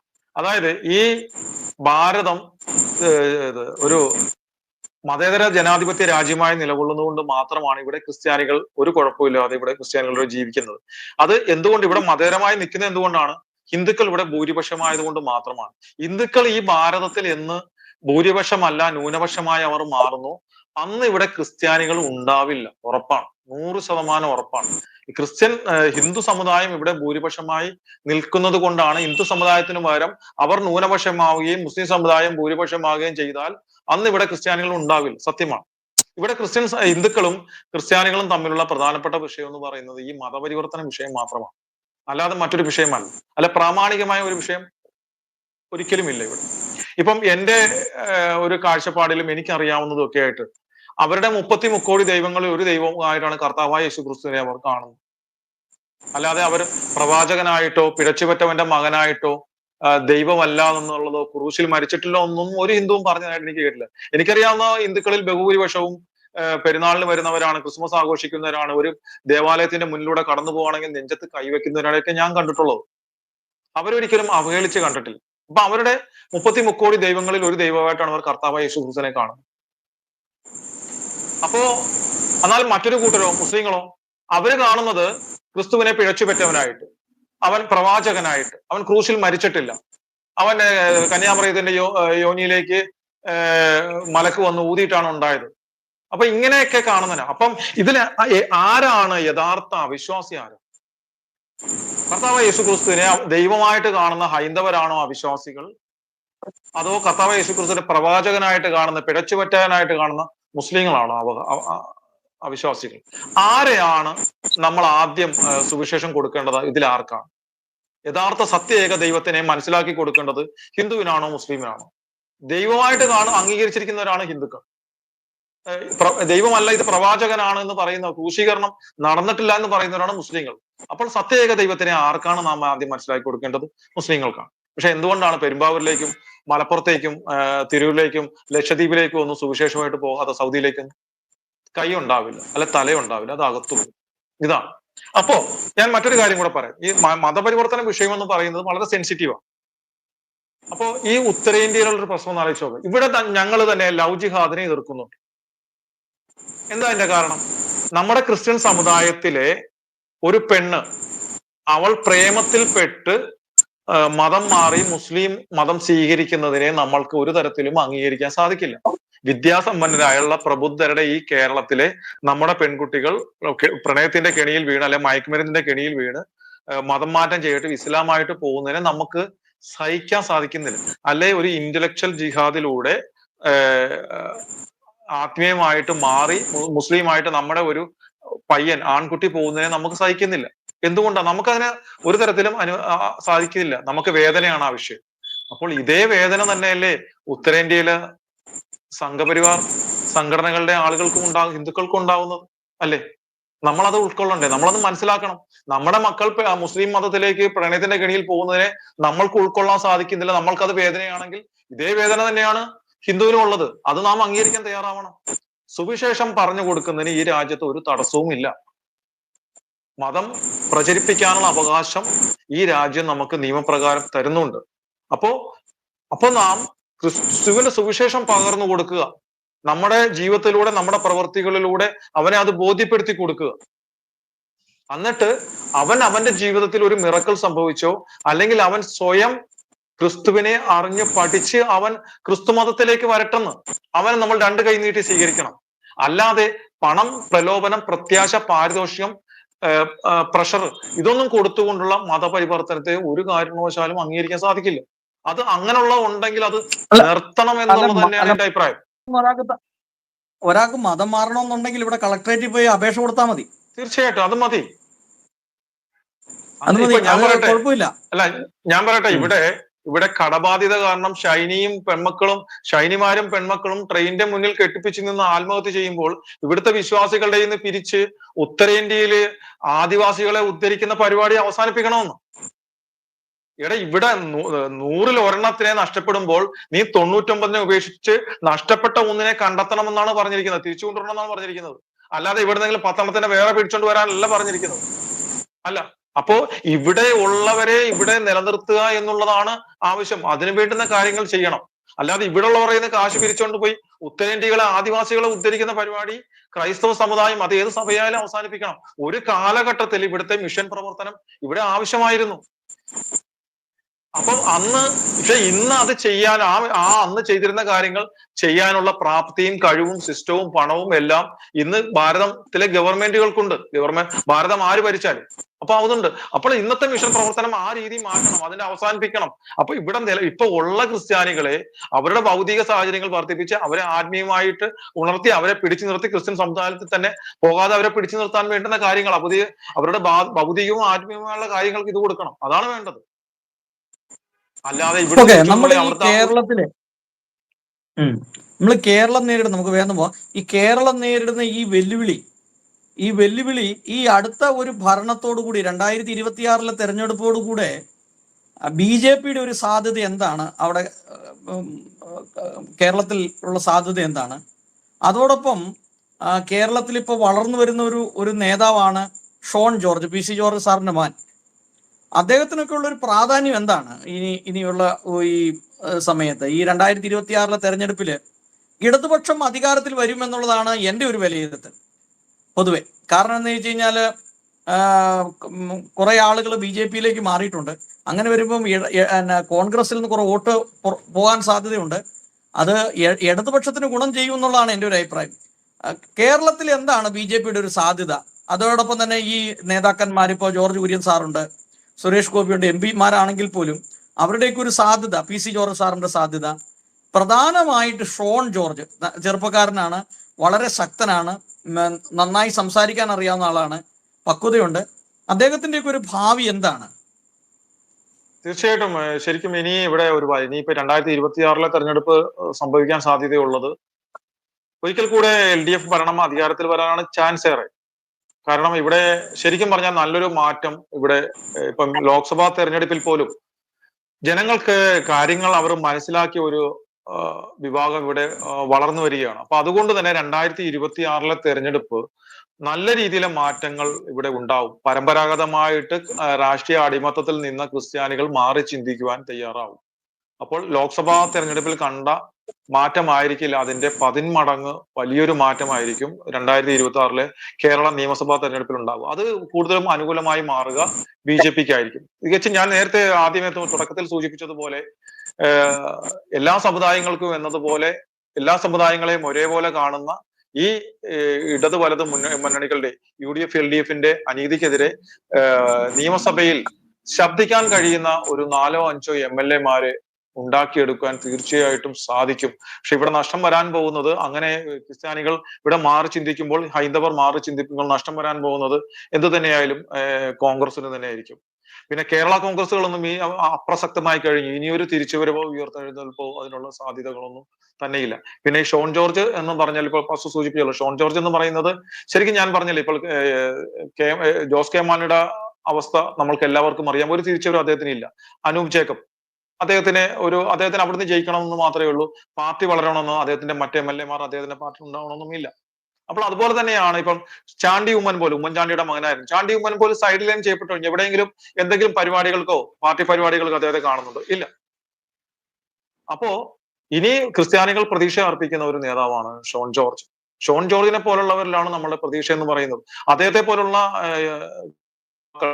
രാഷ്ട്രീയ രംഗത്തേക്ക് ഉയർന്നു വരണം. അതുകൊണ്ടാണ് ഞാൻ പറഞ്ഞത്, ഇപ്പൊ ഷോൺ ജോർജ് ഏത് രാഷ്ട്രീയ പ്രസ്ഥാനത്തിൽ നിൽക്കുന്നു എന്നുള്ളതല്ല, അത് നമ്മുടെ സമുദായത്തിന്റെ പ്രതിനിധിയായി കാണുന്നുണ്ട്. അദ്ദേഹം ഏത് രാഷ്ട്രീയ പാർട്ടിയിലായാലും അദ്ദേഹത്തെ പോലെയുള്ളവരെ സപ്പോർട്ട് ചെയ്ത് അദ്ദേഹത്തെ ഉയർത്തിയെടുക്കാൻ നമ്മൾക്ക് സാധിക്കണം. കാര്യം നമ്മുടെ സമുദായത്തിന്റെ ശബ്ദമായിട്ട് മാറാൻ സാധ്യതയുള്ളത് അദ്ദേഹത്തെ പോലുള്ളവരാണ്. അദ്ദേഹത്തിന് അതിനുള്ള കഴിവുണ്ട്, ചങ്കൂറ്റമുണ്ട്, പ്രവർത്തിക്കാനുള്ള ആ ഒരു ഊർജമുണ്ട്. എല്ലാം കൊണ്ടും അദ്ദേഹം അതിന് അനുയോജ്യനാണ്. അപ്പൊ അദ്ദേഹത്തെ കേരള രാഷ്ട്രീയത്തെ തന്നെ അദ്ദേഹത്തെ ഉയർത്തിയെടുത്ത് കൊണ്ടുവരിക, കേരള രാഷ്ട്രീയത്തെ തന്നെ നിലനിർത്തുക. അദ്ദേഹം എം പി ആവുന്നതിനേക്കാൾ ഞാൻ ആഗ്രഹിക്കുന്ന അദ്ദേഹം MLA ആയി കേരള നിയമസഭയിൽ എത്തുക എന്നുള്ളതാണ്.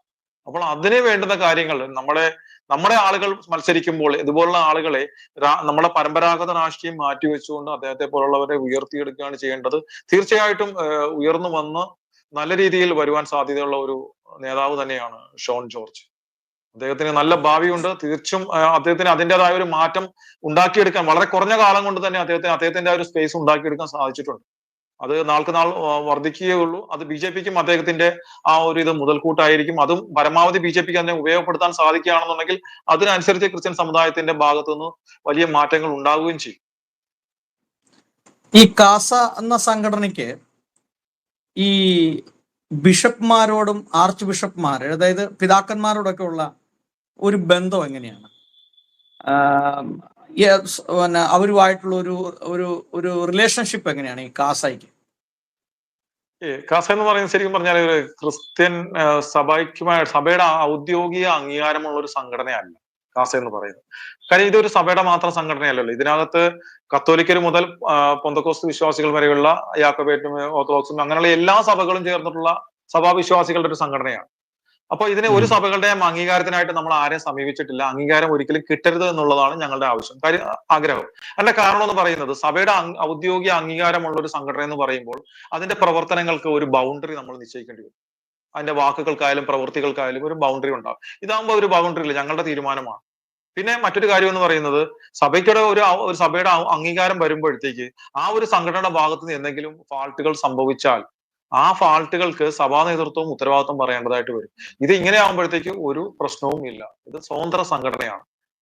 പ്രത്യക്ഷത്തിൽ ഒരു സഭകളുമായിട്ട് ഞങ്ങൾക്ക് യാതൊരു ബന്ധവുമില്ല. പക്ഷെ അന്തർധാര സജീവമാണ്. ഈ ആദ്യ കാലഘട്ടത്തിൽ കാസയെ എതിർത്തിരുന്നവരായിരുന്നു. കാസ ഒരിക്കലും വളരില്ല, അല്ലെങ്കിൽ എതിർക്കുന്നതിന്റെ ഒരു കാരണം എന്ന് പറയുന്നത്, സഭാ നേതൃത്വത്തിന് നിയന്ത്രണമില്ലാത്ത ഒരു സംഘടനകളും വളർന്നു വരുന്നതിന് അവർ മാനസികമായി ആഗ്രഹിക്കുന്നില്ല എന്നുള്ളൊരു സത്യം തന്നെയാണ്. പക്ഷെ ഇന്ന് കാസ എന്ന് പറയുന്ന സംഘടനയും ഇവിടെ ആവശ്യമാണ്, അത് ക്രിസ്ത്യൻ സമുദായത്തിന് വേണ്ടതാണ് എന്ന് ചിന്തിക്കുന്നവർ തന്നെയാണ് ഇന്ന്. ആദ്യകാലത്ത് എതിർത്തിരുന്നവർ പോലും ഇന്ന് ഞങ്ങളെ അനുകൂലിക്കുന്നു. ഏകദേശം ഒരു 75% വൈദികരും പിതാക്കന്മാരും ഞങ്ങൾ നിലനിന്ന് കാണുമെന്ന് ആഗ്രഹിക്കുന്നവരും ഞങ്ങൾക്ക് വേണ്ടി പ്രാർത്ഥിക്കുന്നവരും ഞങ്ങൾക്ക് ഉപദേശങ്ങളായാലും സപ്പോർട്ടുകളായാലും തരുന്നവരും തന്നെയാണ്. അന്തർധാര കൃത്യമായിട്ട് സജീവമാണ്. അത് പ്രത്യക്ഷത്തിൽ നമ്മൾ പറയേണ്ട കാര്യങ്ങൾ വെട്ടിത്തുറന്ന് നമ്മൾ പറയും, താല്പര്യമില്ലാത്ത കാര്യങ്ങൾ ഓപ്പണായി തന്നെ പറയും. പക്ഷെ പിതാക്കന്മാരായാലും തിരുമേനിമാരായാലും പാസ്റ്റർമാരായാലും വൈദികരായാലും അവർക്ക് ഒരു പ്രശ്നം ഉണ്ടായാൽ അവർ ആവശ്യപ്പെടാതെ തന്നെ അവരുടെ സപ്പോർട്ടിന് വേണ്ടി നമ്മൾ എത്തും. പക്ഷെ അന്ന് കരുതിക്കൊണ്ട് ആരുടെയും ഗുഡ് സർട്ടിഫിക്കറ്റിന് വേണ്ടിയിട്ട് ഒരു അനീതിയെ കണ്ണടച്ച് നിൽക്കുകയോ അനീതിക്കൊപ്പം നിൽക്കുകയോ ഇല്ല. എതിർക്കേണ്ടതിനെ എതിർക്കുക തന്നെ ചെയ്യും. ഈ കാസ എന്ന സംഘടന ഇത്രയും സമൂഹത്തിൽ ഇത്രയും പ്രാധാന്യമുണ്ടെന്ന് ഞാൻ അറിഞ്ഞത് ഈ അടുത്ത ദിവസങ്ങളിൽ മുസ്ലിം ലീഗ് സംഘടിപ്പിച്ച ഒരു വലിയ റാലിയിൽ ഏതാണ്ട് 2 ലക്ഷത്തോളം ആളുകൾ പങ്കെടുത്തു എന്നുള്ളതാണ് ഒരു ഔദ്യോഗിക കണക്ക് വരുന്നത്. ഈ 2 ലക്ഷം ആളുകൾ പങ്കെടുത്ത ഈ മീറ്റിംഗിൽ ആ സ്റ്റേജിൽ കാസയെ കുറിച്ച് ആ പ്രസംഗ സ്റ്റേജിൽ സംസാരം ഉണ്ടായിരുന്നു. ഒരു നേതാവ് അദ്ദേഹം തൻ്റെ പ്രസംഗത്തിൽ ഈ കാസയെ കുറിച്ച് പറഞ്ഞിട്ടുണ്ട്.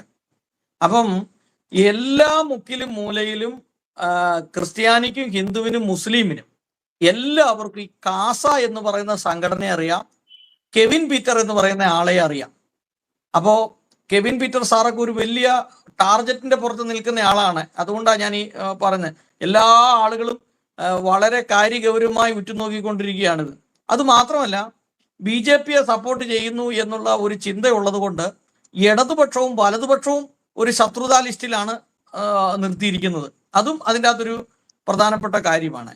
ഇനി ഇപ്പോ ഇത്രയും ഭീകരമായ ഒരു അന്തരീക്ഷം കേരളത്തിലുണ്ടെന്ന് ഞാൻ ഇന്നാണ് മനസ്സിലാക്കുന്നത്. അപ്പോൾ അതുകൊണ്ട് തന്നെ BJP പോലെയുള്ള ഒരു രാഷ്ട്രീയം ഇത്രയും നാൾ ഇടതുപക്ഷം കോൺഗ്രസും ഒക്കെ ഭരിച്ചില്ലേ, ഇനി പിന്നെ BJP ഭരിക്കട്ടെ എന്നുള്ള ഒരു അഭിപ്രായം എനിക്കുമുണ്ട്. കാരണം എന്താണെന്ന് അറിയാം, പക്ഷേ ഞാൻ ഉൾപ്പെട്ട് നിൽക്കുന്ന പെന്തക്കോസ്റ്റൽ സമൂഹം പോലും ഇപ്പോഴും നോർത്ത് ഇന്ത്യയിലുള്ള പ്രശ്നങ്ങളെ ഉയർത്തി കാണിച്ചുകൊണ്ട് ഇസ്ലാമിക് മത തീവ്രവാദത്തെ കുറച്ച് കാണിക്കാനായിട്ടാണ് ഇവർ ശ്രമിക്കുന്നത്. ശരിക്കും വന്നാൽ ഇസ്ലാമിക് മത തീവ്രവാദത്തെയാണ് ശരിക്കും നമ്മൾ അഡ്രസ്സ് ചെയ്യേണ്ടത്. അത് ഇവിടെ RSSകാർ പ്രശ്നം ഉണ്ടാക്കുന്നു, ബജറംഗ് ദളുകാർ പ്രശ്നം ഉണ്ടാക്കുന്നു എന്ന് പറഞ്ഞുകൊണ്ട് അതിനെ മുക്കിക്കളയാനായിട്ട് ചില ആളുകൾ, ഒരാളാണ് തേക്കടയിൽ അച്ഛൻ എന്ന് പറഞ്ഞ ഒരു അച്ഛനുണ്ട്, ജോൺസൺ അച്ഛൻ. ഇങ്ങനെ ചില ആളുകൾ, ഇങ്ങനെ കുറെ ആളുകൾ ക്രൈസ്തവ സമൂഹത്തിൽ നിന്നുകൊണ്ട് ക്രൈസ്തവർക്ക് തന്നെ ഒരു വലിയ പാരയായിട്ട് മുമ്പോട്ട് പോവുകയാണ്.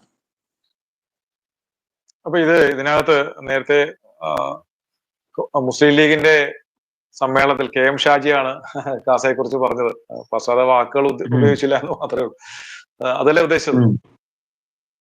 അപ്പോ അതെ, ഇത് ശരിക്കും പറഞ്ഞാല് ഇപ്പം ഗോവിന്ദൻ മാസ്റ്റർ ഞങ്ങളെ കുറിച്ച് പറയാറുണ്ട്, ഷാജി പറയുന്നു.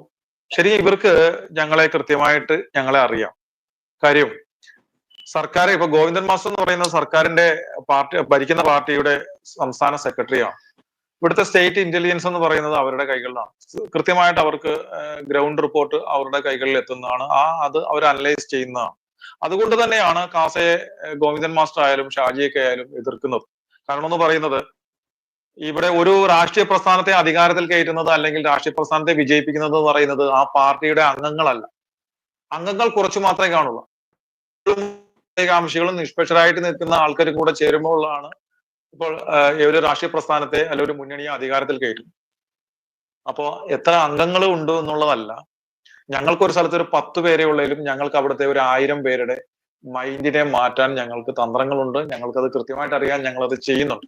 അതുകൊണ്ട് തന്നെ ഷാജിയെ പോലുള്ളവർക്കായാലും ഗോവിന്ദൻ മാസ്റ്റർക്ക് അറിയാം, കാസ എന്ന് പറയുന്ന സംഘടനയുടെ മഞ്ഞുമലയുടെ മുകൾ അറ്റം മാത്രമാണ് പുറത്ത് കാണുന്നത് എന്നുള്ള അവർക്കൊരു ബോധ്യമുണ്ട്. അതുകൊണ്ട് അവർ കൃത്യമായിട്ട് ഞങ്ങളെ ഭയപ്പെടുന്നുണ്ടോ എന്നുള്ളത് സത്യം തന്നെയാണ്. അപ്പോൾ അതുകൊണ്ടാണ് അവർ ഇങ്ങനെയുള്ള ജൽപ്പനങ്ങളൊക്കെ നടത്തുന്നത്. പിന്നെ ഈ ജോൺസൺ തേക്കടിയെ പോലുള്ള ആളുകളൊക്കെ, അദ്ദേഹമാണ് ഇവിടുത്തെ മണിപ്പൂർ വിഷയം ഇവിടുത്തെ കോൺഗ്രസിനും കമ്മ്യൂണിസ്റ്റ് പാർട്ടിക്കും വേണ്ടി ചാനലുകളിലെല്ലാം ഓടി നടന്ന് കരഞ്ഞ് അതിനെ ഒരു പുകമറയുണ്ടാക്കി ഇവിടുത്തെ കത്തോലിക്ക സഭാ നേതൃത്വത്തെ പോലും ആ പുകമറയ്ക്കുള്ളിലാക്കി സമ്മർദ്ദത്തിലാക്കി അവരെ കൊണ്ട് പോലും പ്രസ്താവനകൾ പുറപ്പെടുവിക്കാൻ കാരണമായ ഒരു വ്യക്തി അദ്ദേഹമാണ്. അദ്ദേഹം തന്നെയാണ് മുസ്ലിം ലീഗിന്റെ നേതാക്കളെ അവിടെ മണിപ്പൂരിലെ പീസ് റാലി, സമാധാന റാലി നടത്താനൊക്കെ ഗൈഡ് ചെയ്തതുമില്ല. ഇപ്പൊ ഇവർക്കെല്ലാം ഒരു രാഷ്ട്രീയ ലക്ഷ്യങ്ങളാണ്, അല്ലാതെ സമുദായത്തിന്റെ നേട്ടമൊന്നുമല്ല ഇവരുടെ മുന്നിലെ വിഷയങ്ങൾ. ഇവരെന്ത് പറയുമ്പോഴും മണിപ്പൂരിനെ കുറിച്ച് നമുക്കറിയാം, മണിപ്പൂരിൽ എന്താണ് നടന്നിരിക്കുന്നതോ അവിടെ എന്താണ് നടക്കുന്നത്. എനിക്കത് പറയുന്നതിൽ ഒരു മടിയില്ല. എനിക്ക് ഈ ജോൺസൺ അച്ഛനെ ഈ വാർത്ത ഉണ്ടായപ്പോ എനിക്ക് അദ്ദേഹത്തോട് പരമ പുച്ഛമാ തോന്നിയ. കാരണം എന്നറിയോ, അദ്ദേഹമൊക്കെ ഒരു ചാരനാണ് ശരിക്കും പറഞ്ഞത്. ഇദ്ദേഹം കേൾക്കാൻ വേണ്ടി പറയുന്നത്. ഈ ജോൺസൺ അച്ഛൻ എന്നൊക്കെ പറഞ്ഞ ഒരു പക്ക ചാരനാണ് ശരിക്കും പറഞ്ഞത്. അദ്ദേഹത്തിനൊന്ന് ഈ മണിപ്പൂർ വിഷയവുമായി ബന്ധപ്പെട്ട കാര്യത്തിൽ എനിക്കറിയാം ഈ മണിപ്പൂർ വിഷയം എന്താന്ന് സംഭവം എന്നാന്ന്. പക്ഷെ ഇദ്ദേഹമൊക്കെ ശരിക്കും പറഞ്ഞു കഴിഞ്ഞാല് ഇതിൻ്റെ അകത്തുണ്ടല്ലോ, ക്രൈസ്തവർ പീഡിപ്പിക്കപ്പെടുന്നു പറഞ്ഞിട്ട് ഇതിൻ്റെ അകത്ത് ലാഭം ഉണ്ടാക്കുന്ന ഒരുപാട് പേരുണ്ട്. പണം താൻ മുഖ്യം എന്ന് പറയുന്ന പോലെ ഇതൊക്കെ ഫണ്ടുണ്ട് ഇതിന്റെ പിന്നില്, പണം. പിന്നെ ചില ആളുകളെ പ്രീണിപ്പെടുത്താൻ വേണ്ടിയുള്ള ഒരു ശ്രമം ഇതിൻ്റെ അകത്തുണ്ട്. ശരിക്കും പറഞ്ഞാൽ നിഷ്പക്ഷമായിട്ട് ഇത് പഠിക്കാൻ ഇവർ തയ്യാറാകുന്നില്ല എന്നുള്ളൊരു പരമ യാഥാർത്ഥ്യമാണ്. പിന്നെ ഈ നോർത്ത് ഇന്ത്യൻ സുവിശേഷ പ്രവർത്തനത്തെ കുറിച്ച് ഞാനൊരു കാര്യം പറയാം. ഇവിടെ ഓരോ ചെറിയ ചെറിയ കൂട്ടായ്മ എടുത്ത് നോക്കിയാൽ 10, 200, 300 ആളുകൾ ഒന്നിച്ചു കൂടിയിരുന്ന പ്രാർത്ഥിക്കുന്നത്. ഞാൻ ചോദിക്കട്ടെ സാറേ, ഇപ്പം ഒരു 100 പേര് ഒന്നിച്ചൊരു സ്ഥലത്തിരുന്ന് പ്രാർത്ഥിക്കുക, അവരാരും ക്രിസ്ത്യാനിയല്ല, അവരെല്ലാം ഹിന്ദു മക്കളാണ്. ആ സമൂഹത്തിൽ നിന്ന്, ഒരു ഗ്രാമത്തിൽ നിന്ന് മുഴുവനുള്ള ആളുകൾ ഒരു ക്രൈസ്തവ വിശ്വാസത്തിലേക്ക് വരുമ്പോൾ സ്വാഭാവികമായിട്ട് അവിടെയുള്ള ആളുകൾക്ക് പ്രതിഷേധം ഉണ്ടാവും. എന്നോർത്തുകൊണ്ട് കൊലപാതകവും നടക്കുന്നില്ല, അടി ബഹളമൊക്കെ നടക്കുന്നുണ്ട്. അതിനെക്കുറിച്ച് പറയാനുള്ള ഒരുപാട് കാര്യം പറയാനുണ്ട്. ഞാനത് അത്രയും പറഞ്ഞ് നിർത്തുക. ഞാൻ പറഞ്ഞത്, ക്രിസ്തീയത എന്ന് പറയുന്നത് തന്നെ, ഈ സുവിശേഷം പറയുന്നത് അതിന് വേറൊരു ലൈനാണ്, അത് അവിടെ നിൽക്കട്ടെ. അപ്പൊ ഞാൻ പറഞ്ഞു വന്നത്, ഒരു മുസ്ലിമിനെ മതം മാറ്റിയാൽ അല്ലെങ്കിൽ ഒരു ക്രിസ്തീയ വിശ്വാസത്തിലേക്ക് കൊണ്ടുവന്നാൽ എന്തായിരിക്കും ഇവിടെ സംഭവിക്കാൻ പോകുന്നത്? ഞാൻ സിമ്പിൾ ഉദാഹരണം പറഞ്ഞ. അപ്പൊ അങ്ങനെ വെച്ച് നോക്കിയാൽ ഭാരതം എത്ര സുരക്ഷിതമാണ് ക്രൈസ്തവർക്ക് ജീവിക്കാൻ എന്നുള്ളതാണ് ഞാൻ മനസ്സിലാക്കിയുള്ള കാര്യം. ഈ തേക്കടയിൽ അച്ഛനെ പോലെയും ഇതുപോലുള്ള കുറെ ആളുകളുണ്ട്. ശരിക്കും പറഞ്ഞ ഇവരെയൊക്കെ ഞാനൊരു മണ്ടന്മാരെന്നെ വിളിക്കുള്ളൂ. കാരണം വെച്ചാൽ അവരൊക്കെ അത് തിരിച്ചറിയാനുള്ള ഒരു വിവേകം എന്ന് പറയുന്ന അവർക്കില്ല. അവർക്ക് അതിന്റെ പച്ചയായ യാഥാർത്ഥ്യം എന്താണെന്ന് അവർക്ക് മനസ്സിലാകുന്നില്ല. ഇനി അറിഞ്ഞിട്ട് അവർ എന്തെങ്കിലും ഒരു സ്വകാര്യ താല്പര്യങ്ങൾക്ക് വേണ്ടി അവർ ഈ ഒറ്റിക്കൊടുക്കുകയാണോന്നും എനിക്ക് സംശയമുണ്ട്. ഓക്കെ, ഞാനത് അവിടെ പറഞ്ഞ് നിർത്തുകയാണ്. ഇനി സാറിന് പറയാം. ഇനി ഒരു കാര്യം, കേരളത്തിൽ ഒരു TV ചാനലുണ്ട്, മീഡിയ വൺ എന്നാണ് പേര്. ഞാൻ ആ ചാനൽ ഇടയ്ക്കൊക്കെ ഇങ്ങനെ സന്ദർശിക്കുമ്പോൾ ശരിക്കും പറഞ്ഞ് ഇങ്ങനെയുള്ളൊരു ചാനലൊക്കെ ശരിക്കും പറഞ്ഞ് നമ്മുടെ രാജ്യത്ത് ആവശ്യമാണ്. കുത്തിത്തിരിപ്പ് അല്ലെങ്കിൽ ഈ ഏറ്റവും അധികം പ്രശ്നങ്ങൾ സൃഷ്ടിക്കുന്ന, അല്ലെങ്കിൽ വിഭജനം ഉണ്ടാക്കുന്ന, വർഗീയത ഉണ്ടാക്കുന്ന, ആളുകളെ തമ്മിൽ ഭിന്നിപ്പിക്കുന്ന, തീവ്രവാദത്തെ പ്രോത്സാഹിപ്പിക്കുന്ന അതുപോലെയുള്ള പ്രവണതയാണ് അവരുടെ ഇതിൽ കാണുമ്പോൾ തോന്നുന്നത്. ശരിക്കും അവരതാണ് ഉദ്ദേശിക്കുന്നറിയത്തില്ല. അവരുടെ ആ പ്രകടനമാണ് ആ ചാനലിനെ കുറിച്ചും അവരുടെ ചർച്ചയെക്കുറിച്ചും ഒക്കെ ഇത്രയും നമ്മൾ പറഞ്ഞ സ്ഥിതിക്ക് അതും കൂടെ ഒന്ന് പറയേണ്ടതൊരു അത്യാവശ്യമാണെന്ന് എനിക്ക് തോന്നുന്നു. ശരിക്കും മോദി ഗവൺമെന്റിനെയൊക്കെ ഫാസിസ്റ്റ് സമീപനം എന്നൊക്കെ, ശരിക്കും അവർ ഫാസിസ്റ്റ്, ഈ വിഷയത്തിലൊക്കെ അവർ ഫാസിസ്റ്റുകൾ ആകേണ്ടതാണ്. കാര്യം അങ്ങനെ ആയിരുന്നെങ്കിൽ ആ ചാനലൊന്നും ഒരിക്കലും ഇവിടെ ഉണ്ടാവില്ല. കാര്യം അത്രയും വിഷമാണ് ആ ചാനലിലൂടെ ചീറ്റുന്നത്. അത് ശരിക്കും ജമാഅത്തെ ഇസ്ലാമിയുടെ ഉടമസ്ഥതയിലുള്ള സാധനമാണ് മീഡിയ വൺ എന്ന് പറയുന്നത്.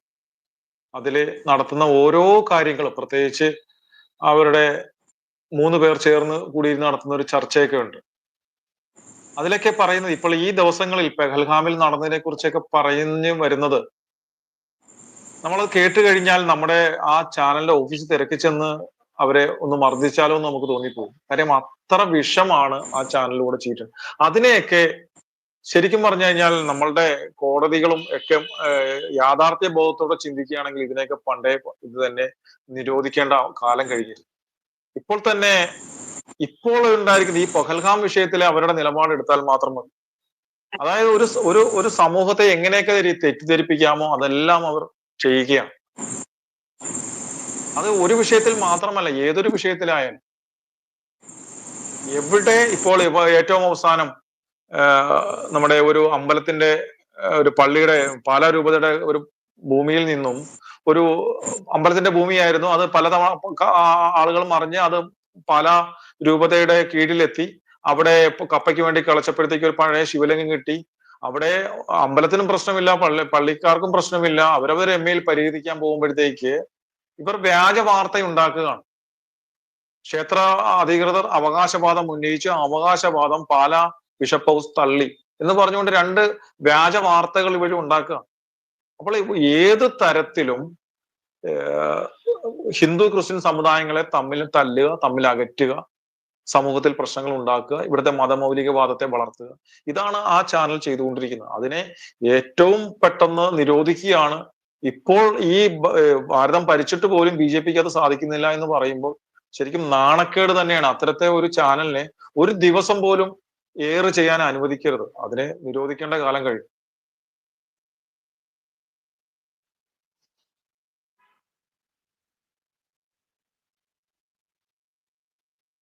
ഓക്കെ.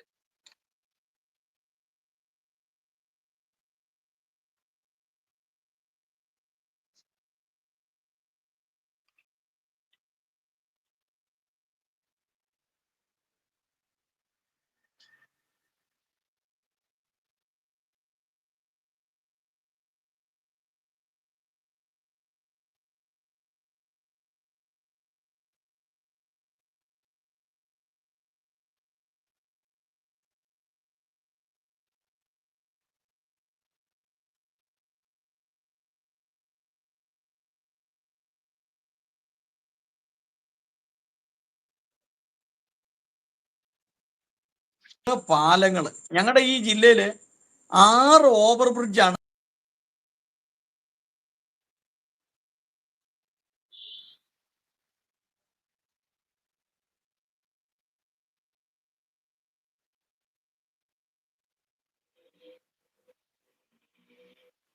ാത്ത രീതിയിലുള്ള ഒരു വലിയ വർധന, ഒരു വികസനം നടക്കുന്നുണ്ട്.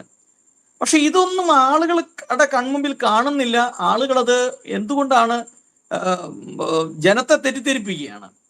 അപ്പം ഞാൻ പറയുന്നത്, നമ്മുടെ രാജ്യത്തിന്റെ ഒരു അവസ്ഥ, നരേന്ദ്രമോദിയെ പോലുള്ള ഒരു ഭരണാധികാരി വന്നതിലുള്ള ഒരു പ്രത്യേകത. BJP ഭരിക്കുമ്പോൾ മറ്റുള്ള മതങ്ങൾക്കുള്ള നിലനിൽപ്പ്, സുരക്ഷ, അപ്പൊ ഇതിനെക്കുറിച്ച് കൂടെ ഒന്ന് പറഞ്ഞ് നമുക്ക് ഇന്നത്തെ നമ്മുടെ ചർച്ച അവസാനിപ്പിക്കാം. ഒരുപാട് കാര്യങ്ങൾ ഈ മാർപ്പാപ്പയാക്കട്ടെ ബന്ധപ്പെട്ടൊക്കെ ഒരുപാട് കാര്യങ്ങളൊക്കെ ഉണ്ടായിരുന്നു. നമ്മുടെ സമയം മുമ്പോട്ട് പോയതുകൊണ്ട് നമുക്ക് അടുത്ത ദിവസം ഇതുമായിട്ട് ബന്ധപ്പെട്ട് ചർച്ച ചെയ്യാം. അപ്പൊ ഇതും കൂടെ ഒന്ന് പറയണം. അപ്പോൾ മീഡിയ വൺ ചാനലൊക്കെ എത്രയും പെട്ടെന്ന് നിരോധിച്ചാൽ അത്രയും നല്ലതെന്നുള്ള അഭിപ്രായമാണ് കെവിൻ സാറ് പറഞ്ഞത്. കാരണം എന്ന് ചോദിച്ചു കഴിഞ്ഞാൽ മനുഷ്യനെ ഭിന്നിപ്പിക്കുക, തമ്മിലടിപ്പിക്കുക, മതതീവ്രവാദത്തെ പ്രോത്സാഹിപ്പിക്കുക, ഇല്ലാ കാര്യങ്ങൾ പറയുക. ഞാനേ ഈ മാധ്യമങ്ങളെ വെറുക്കാനുള്ള പ്രധാനപ്പെട്ട കാരണം എന്ന് പറഞ്ഞാൽ പച്ചയ്ക്ക് നുണ പറയുകയാണ് ഇവര്. കല്ല് വെച്ച നുണയന്മാരെല്ലാം പറയുന്നത്.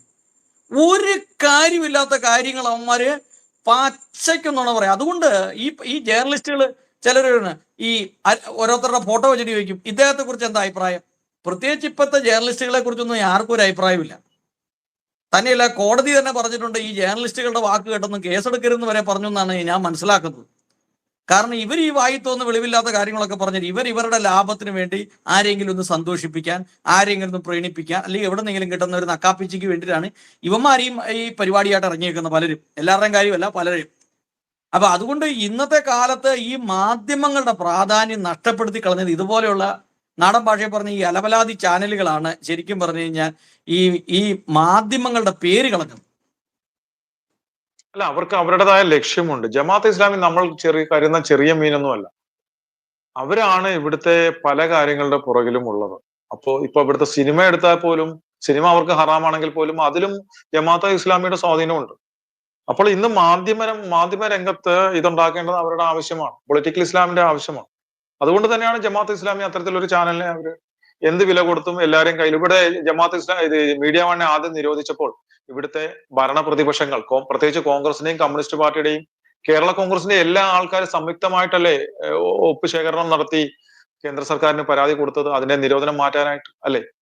അപ്പൊ എന്താണ് ഇതെന്ന് ഇവര് വമിക്കുന്ന വിഷയത്തെ കുറിച്ച് അറിയാത്തവരാണോ ഇവിടുത്തെ കോൺഗ്രസും കമ്മ്യൂണിസ്റ്റ് പാർട്ടിയും? ഒന്നും അല്ല. കാര്യം അതൊക്കെ പൊളിറ്റിക്കൽ ഇസ്ലാം അവരെ കയ്യിലെടുത്ത് കഴിഞ്ഞു. അപ്പൊ അതുകൊണ്ട് തന്നെ ജമാഅത്തെ ഇസ്ലാമിയുടേതായ ചില അജണ്ടകളുണ്ട്. അത് നടപ്പിലാക്കുവാൻ അവർക്ക് മാധ്യമങ്ങളെ, ഇപ്പൊ ഇവിടുത്തെ മുഖ്യധാര പ്രധാനപ്പെട്ട ദൃശ്യമാധ്യമ ചാനലുകളുടെ പലതിലും അവർക്ക് ഷെയറുകളുണ്ട് പല രീതിയിൽ.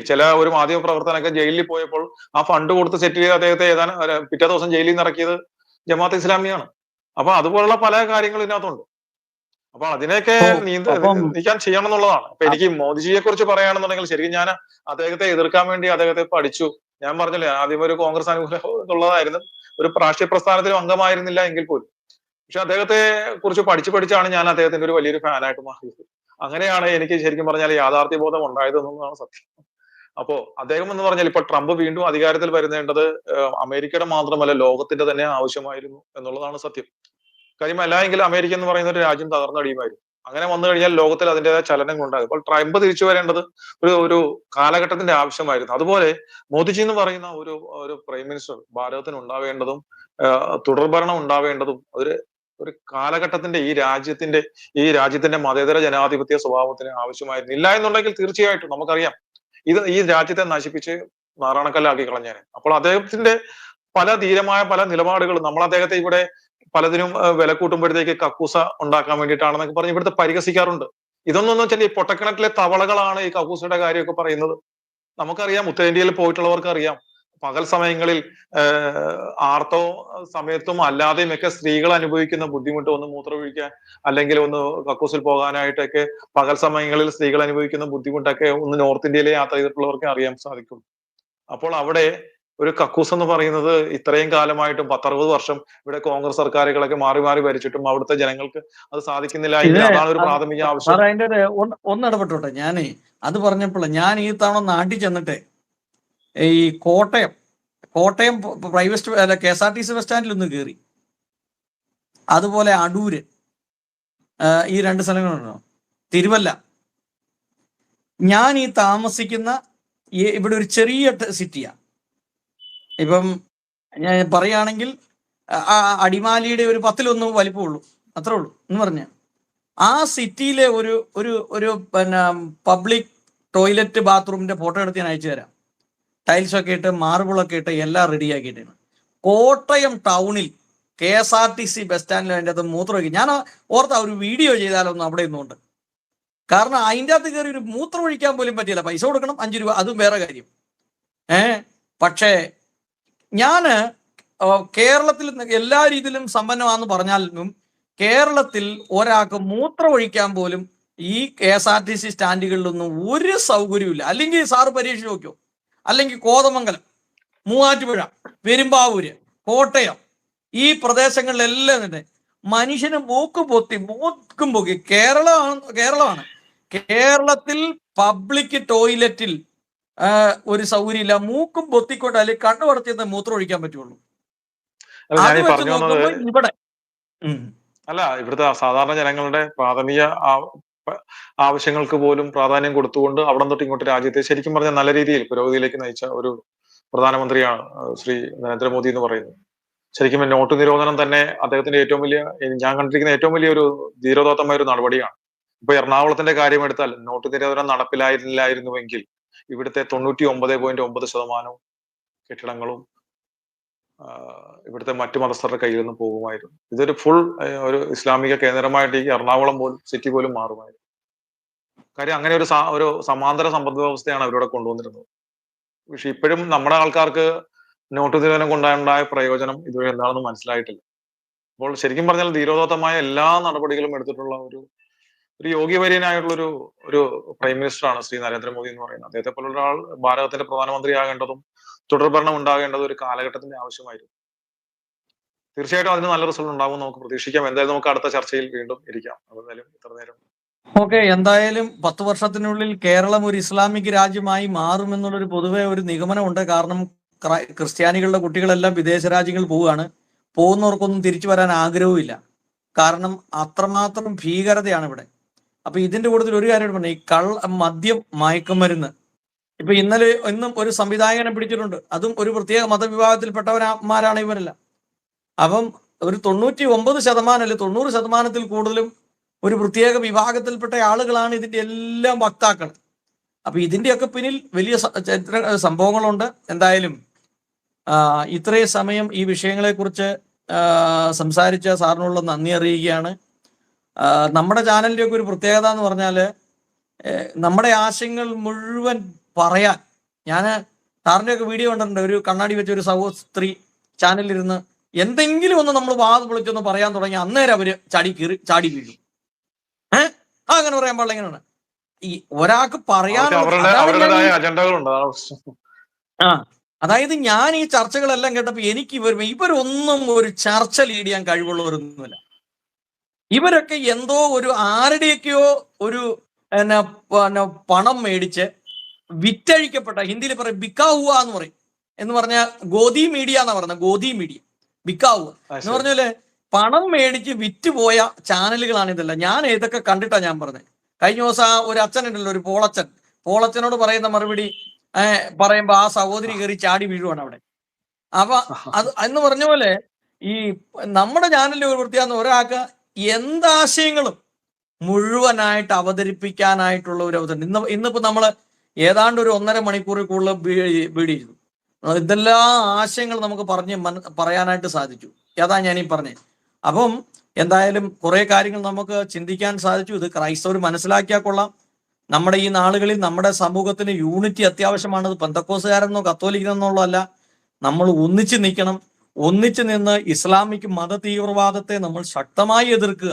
അവരെ എതിർക്കുക എന്നുള്ളതല്ല, നമുക്ക് ഏറ്റവും കുറഞ്ഞ നമ്മുടെ കാര്യമെങ്കിലും നോക്കുക. നമ്മുടെ ക്രൈസ്തവ വിശ്വാസം അനുസരിച്ച് ശത്രുവിനെ സ്നേഹിക്കാനാണ് പറഞ്ഞിരിക്കുന്നത്. നമുക്ക് അവരെ എതിർക്കണ്ട, പക്ഷെ നമുക്ക് നമ്മുടെ കാര്യം നോക്കാമല്ലോ. ഈ കെണിയിൽ നിന്ന് നമുക്കൊന്ന് രക്ഷപ്പെട്ട് നമ്മുടെ പെൺകുട്ടികളെയും നമ്മുടെ ആൺകുട്ടികളെയും ഇവരുടെ ഈ ഇതിൽ നിന്ന് മയക്കുമരുന്ന്, കഞ്ചാവ്, MDMA പോലുള്ള ഈ നാർക്കോട്ടിക് ജിഹാദിൽ നിന്നും ലവ് ജിഹാദിൽ നിന്ന് രക്ഷിക്കാൻ നമുക്കൊരു ഉത്തരവാദിത്വമുണ്ട്, ഇല്ലേ? അതാണ്, അതൊക്കെയാണ് ഈ ചർച്ച കൊണ്ട് ഉദ്ദേശിക്കുന്നുള്ളൂ. അല്ലാതെ ഇവരെ നന്നാക്കാൻ നമ്മളെ കൊണ്ട് ആർക്കും പറ്റിയില്ല, ആർക്കൊട്ട് സാധിക്കുകയില്ല. അതിനെക്കുറിച്ച് ആരും ചിന്തിക്കുകയും വേണ്ട.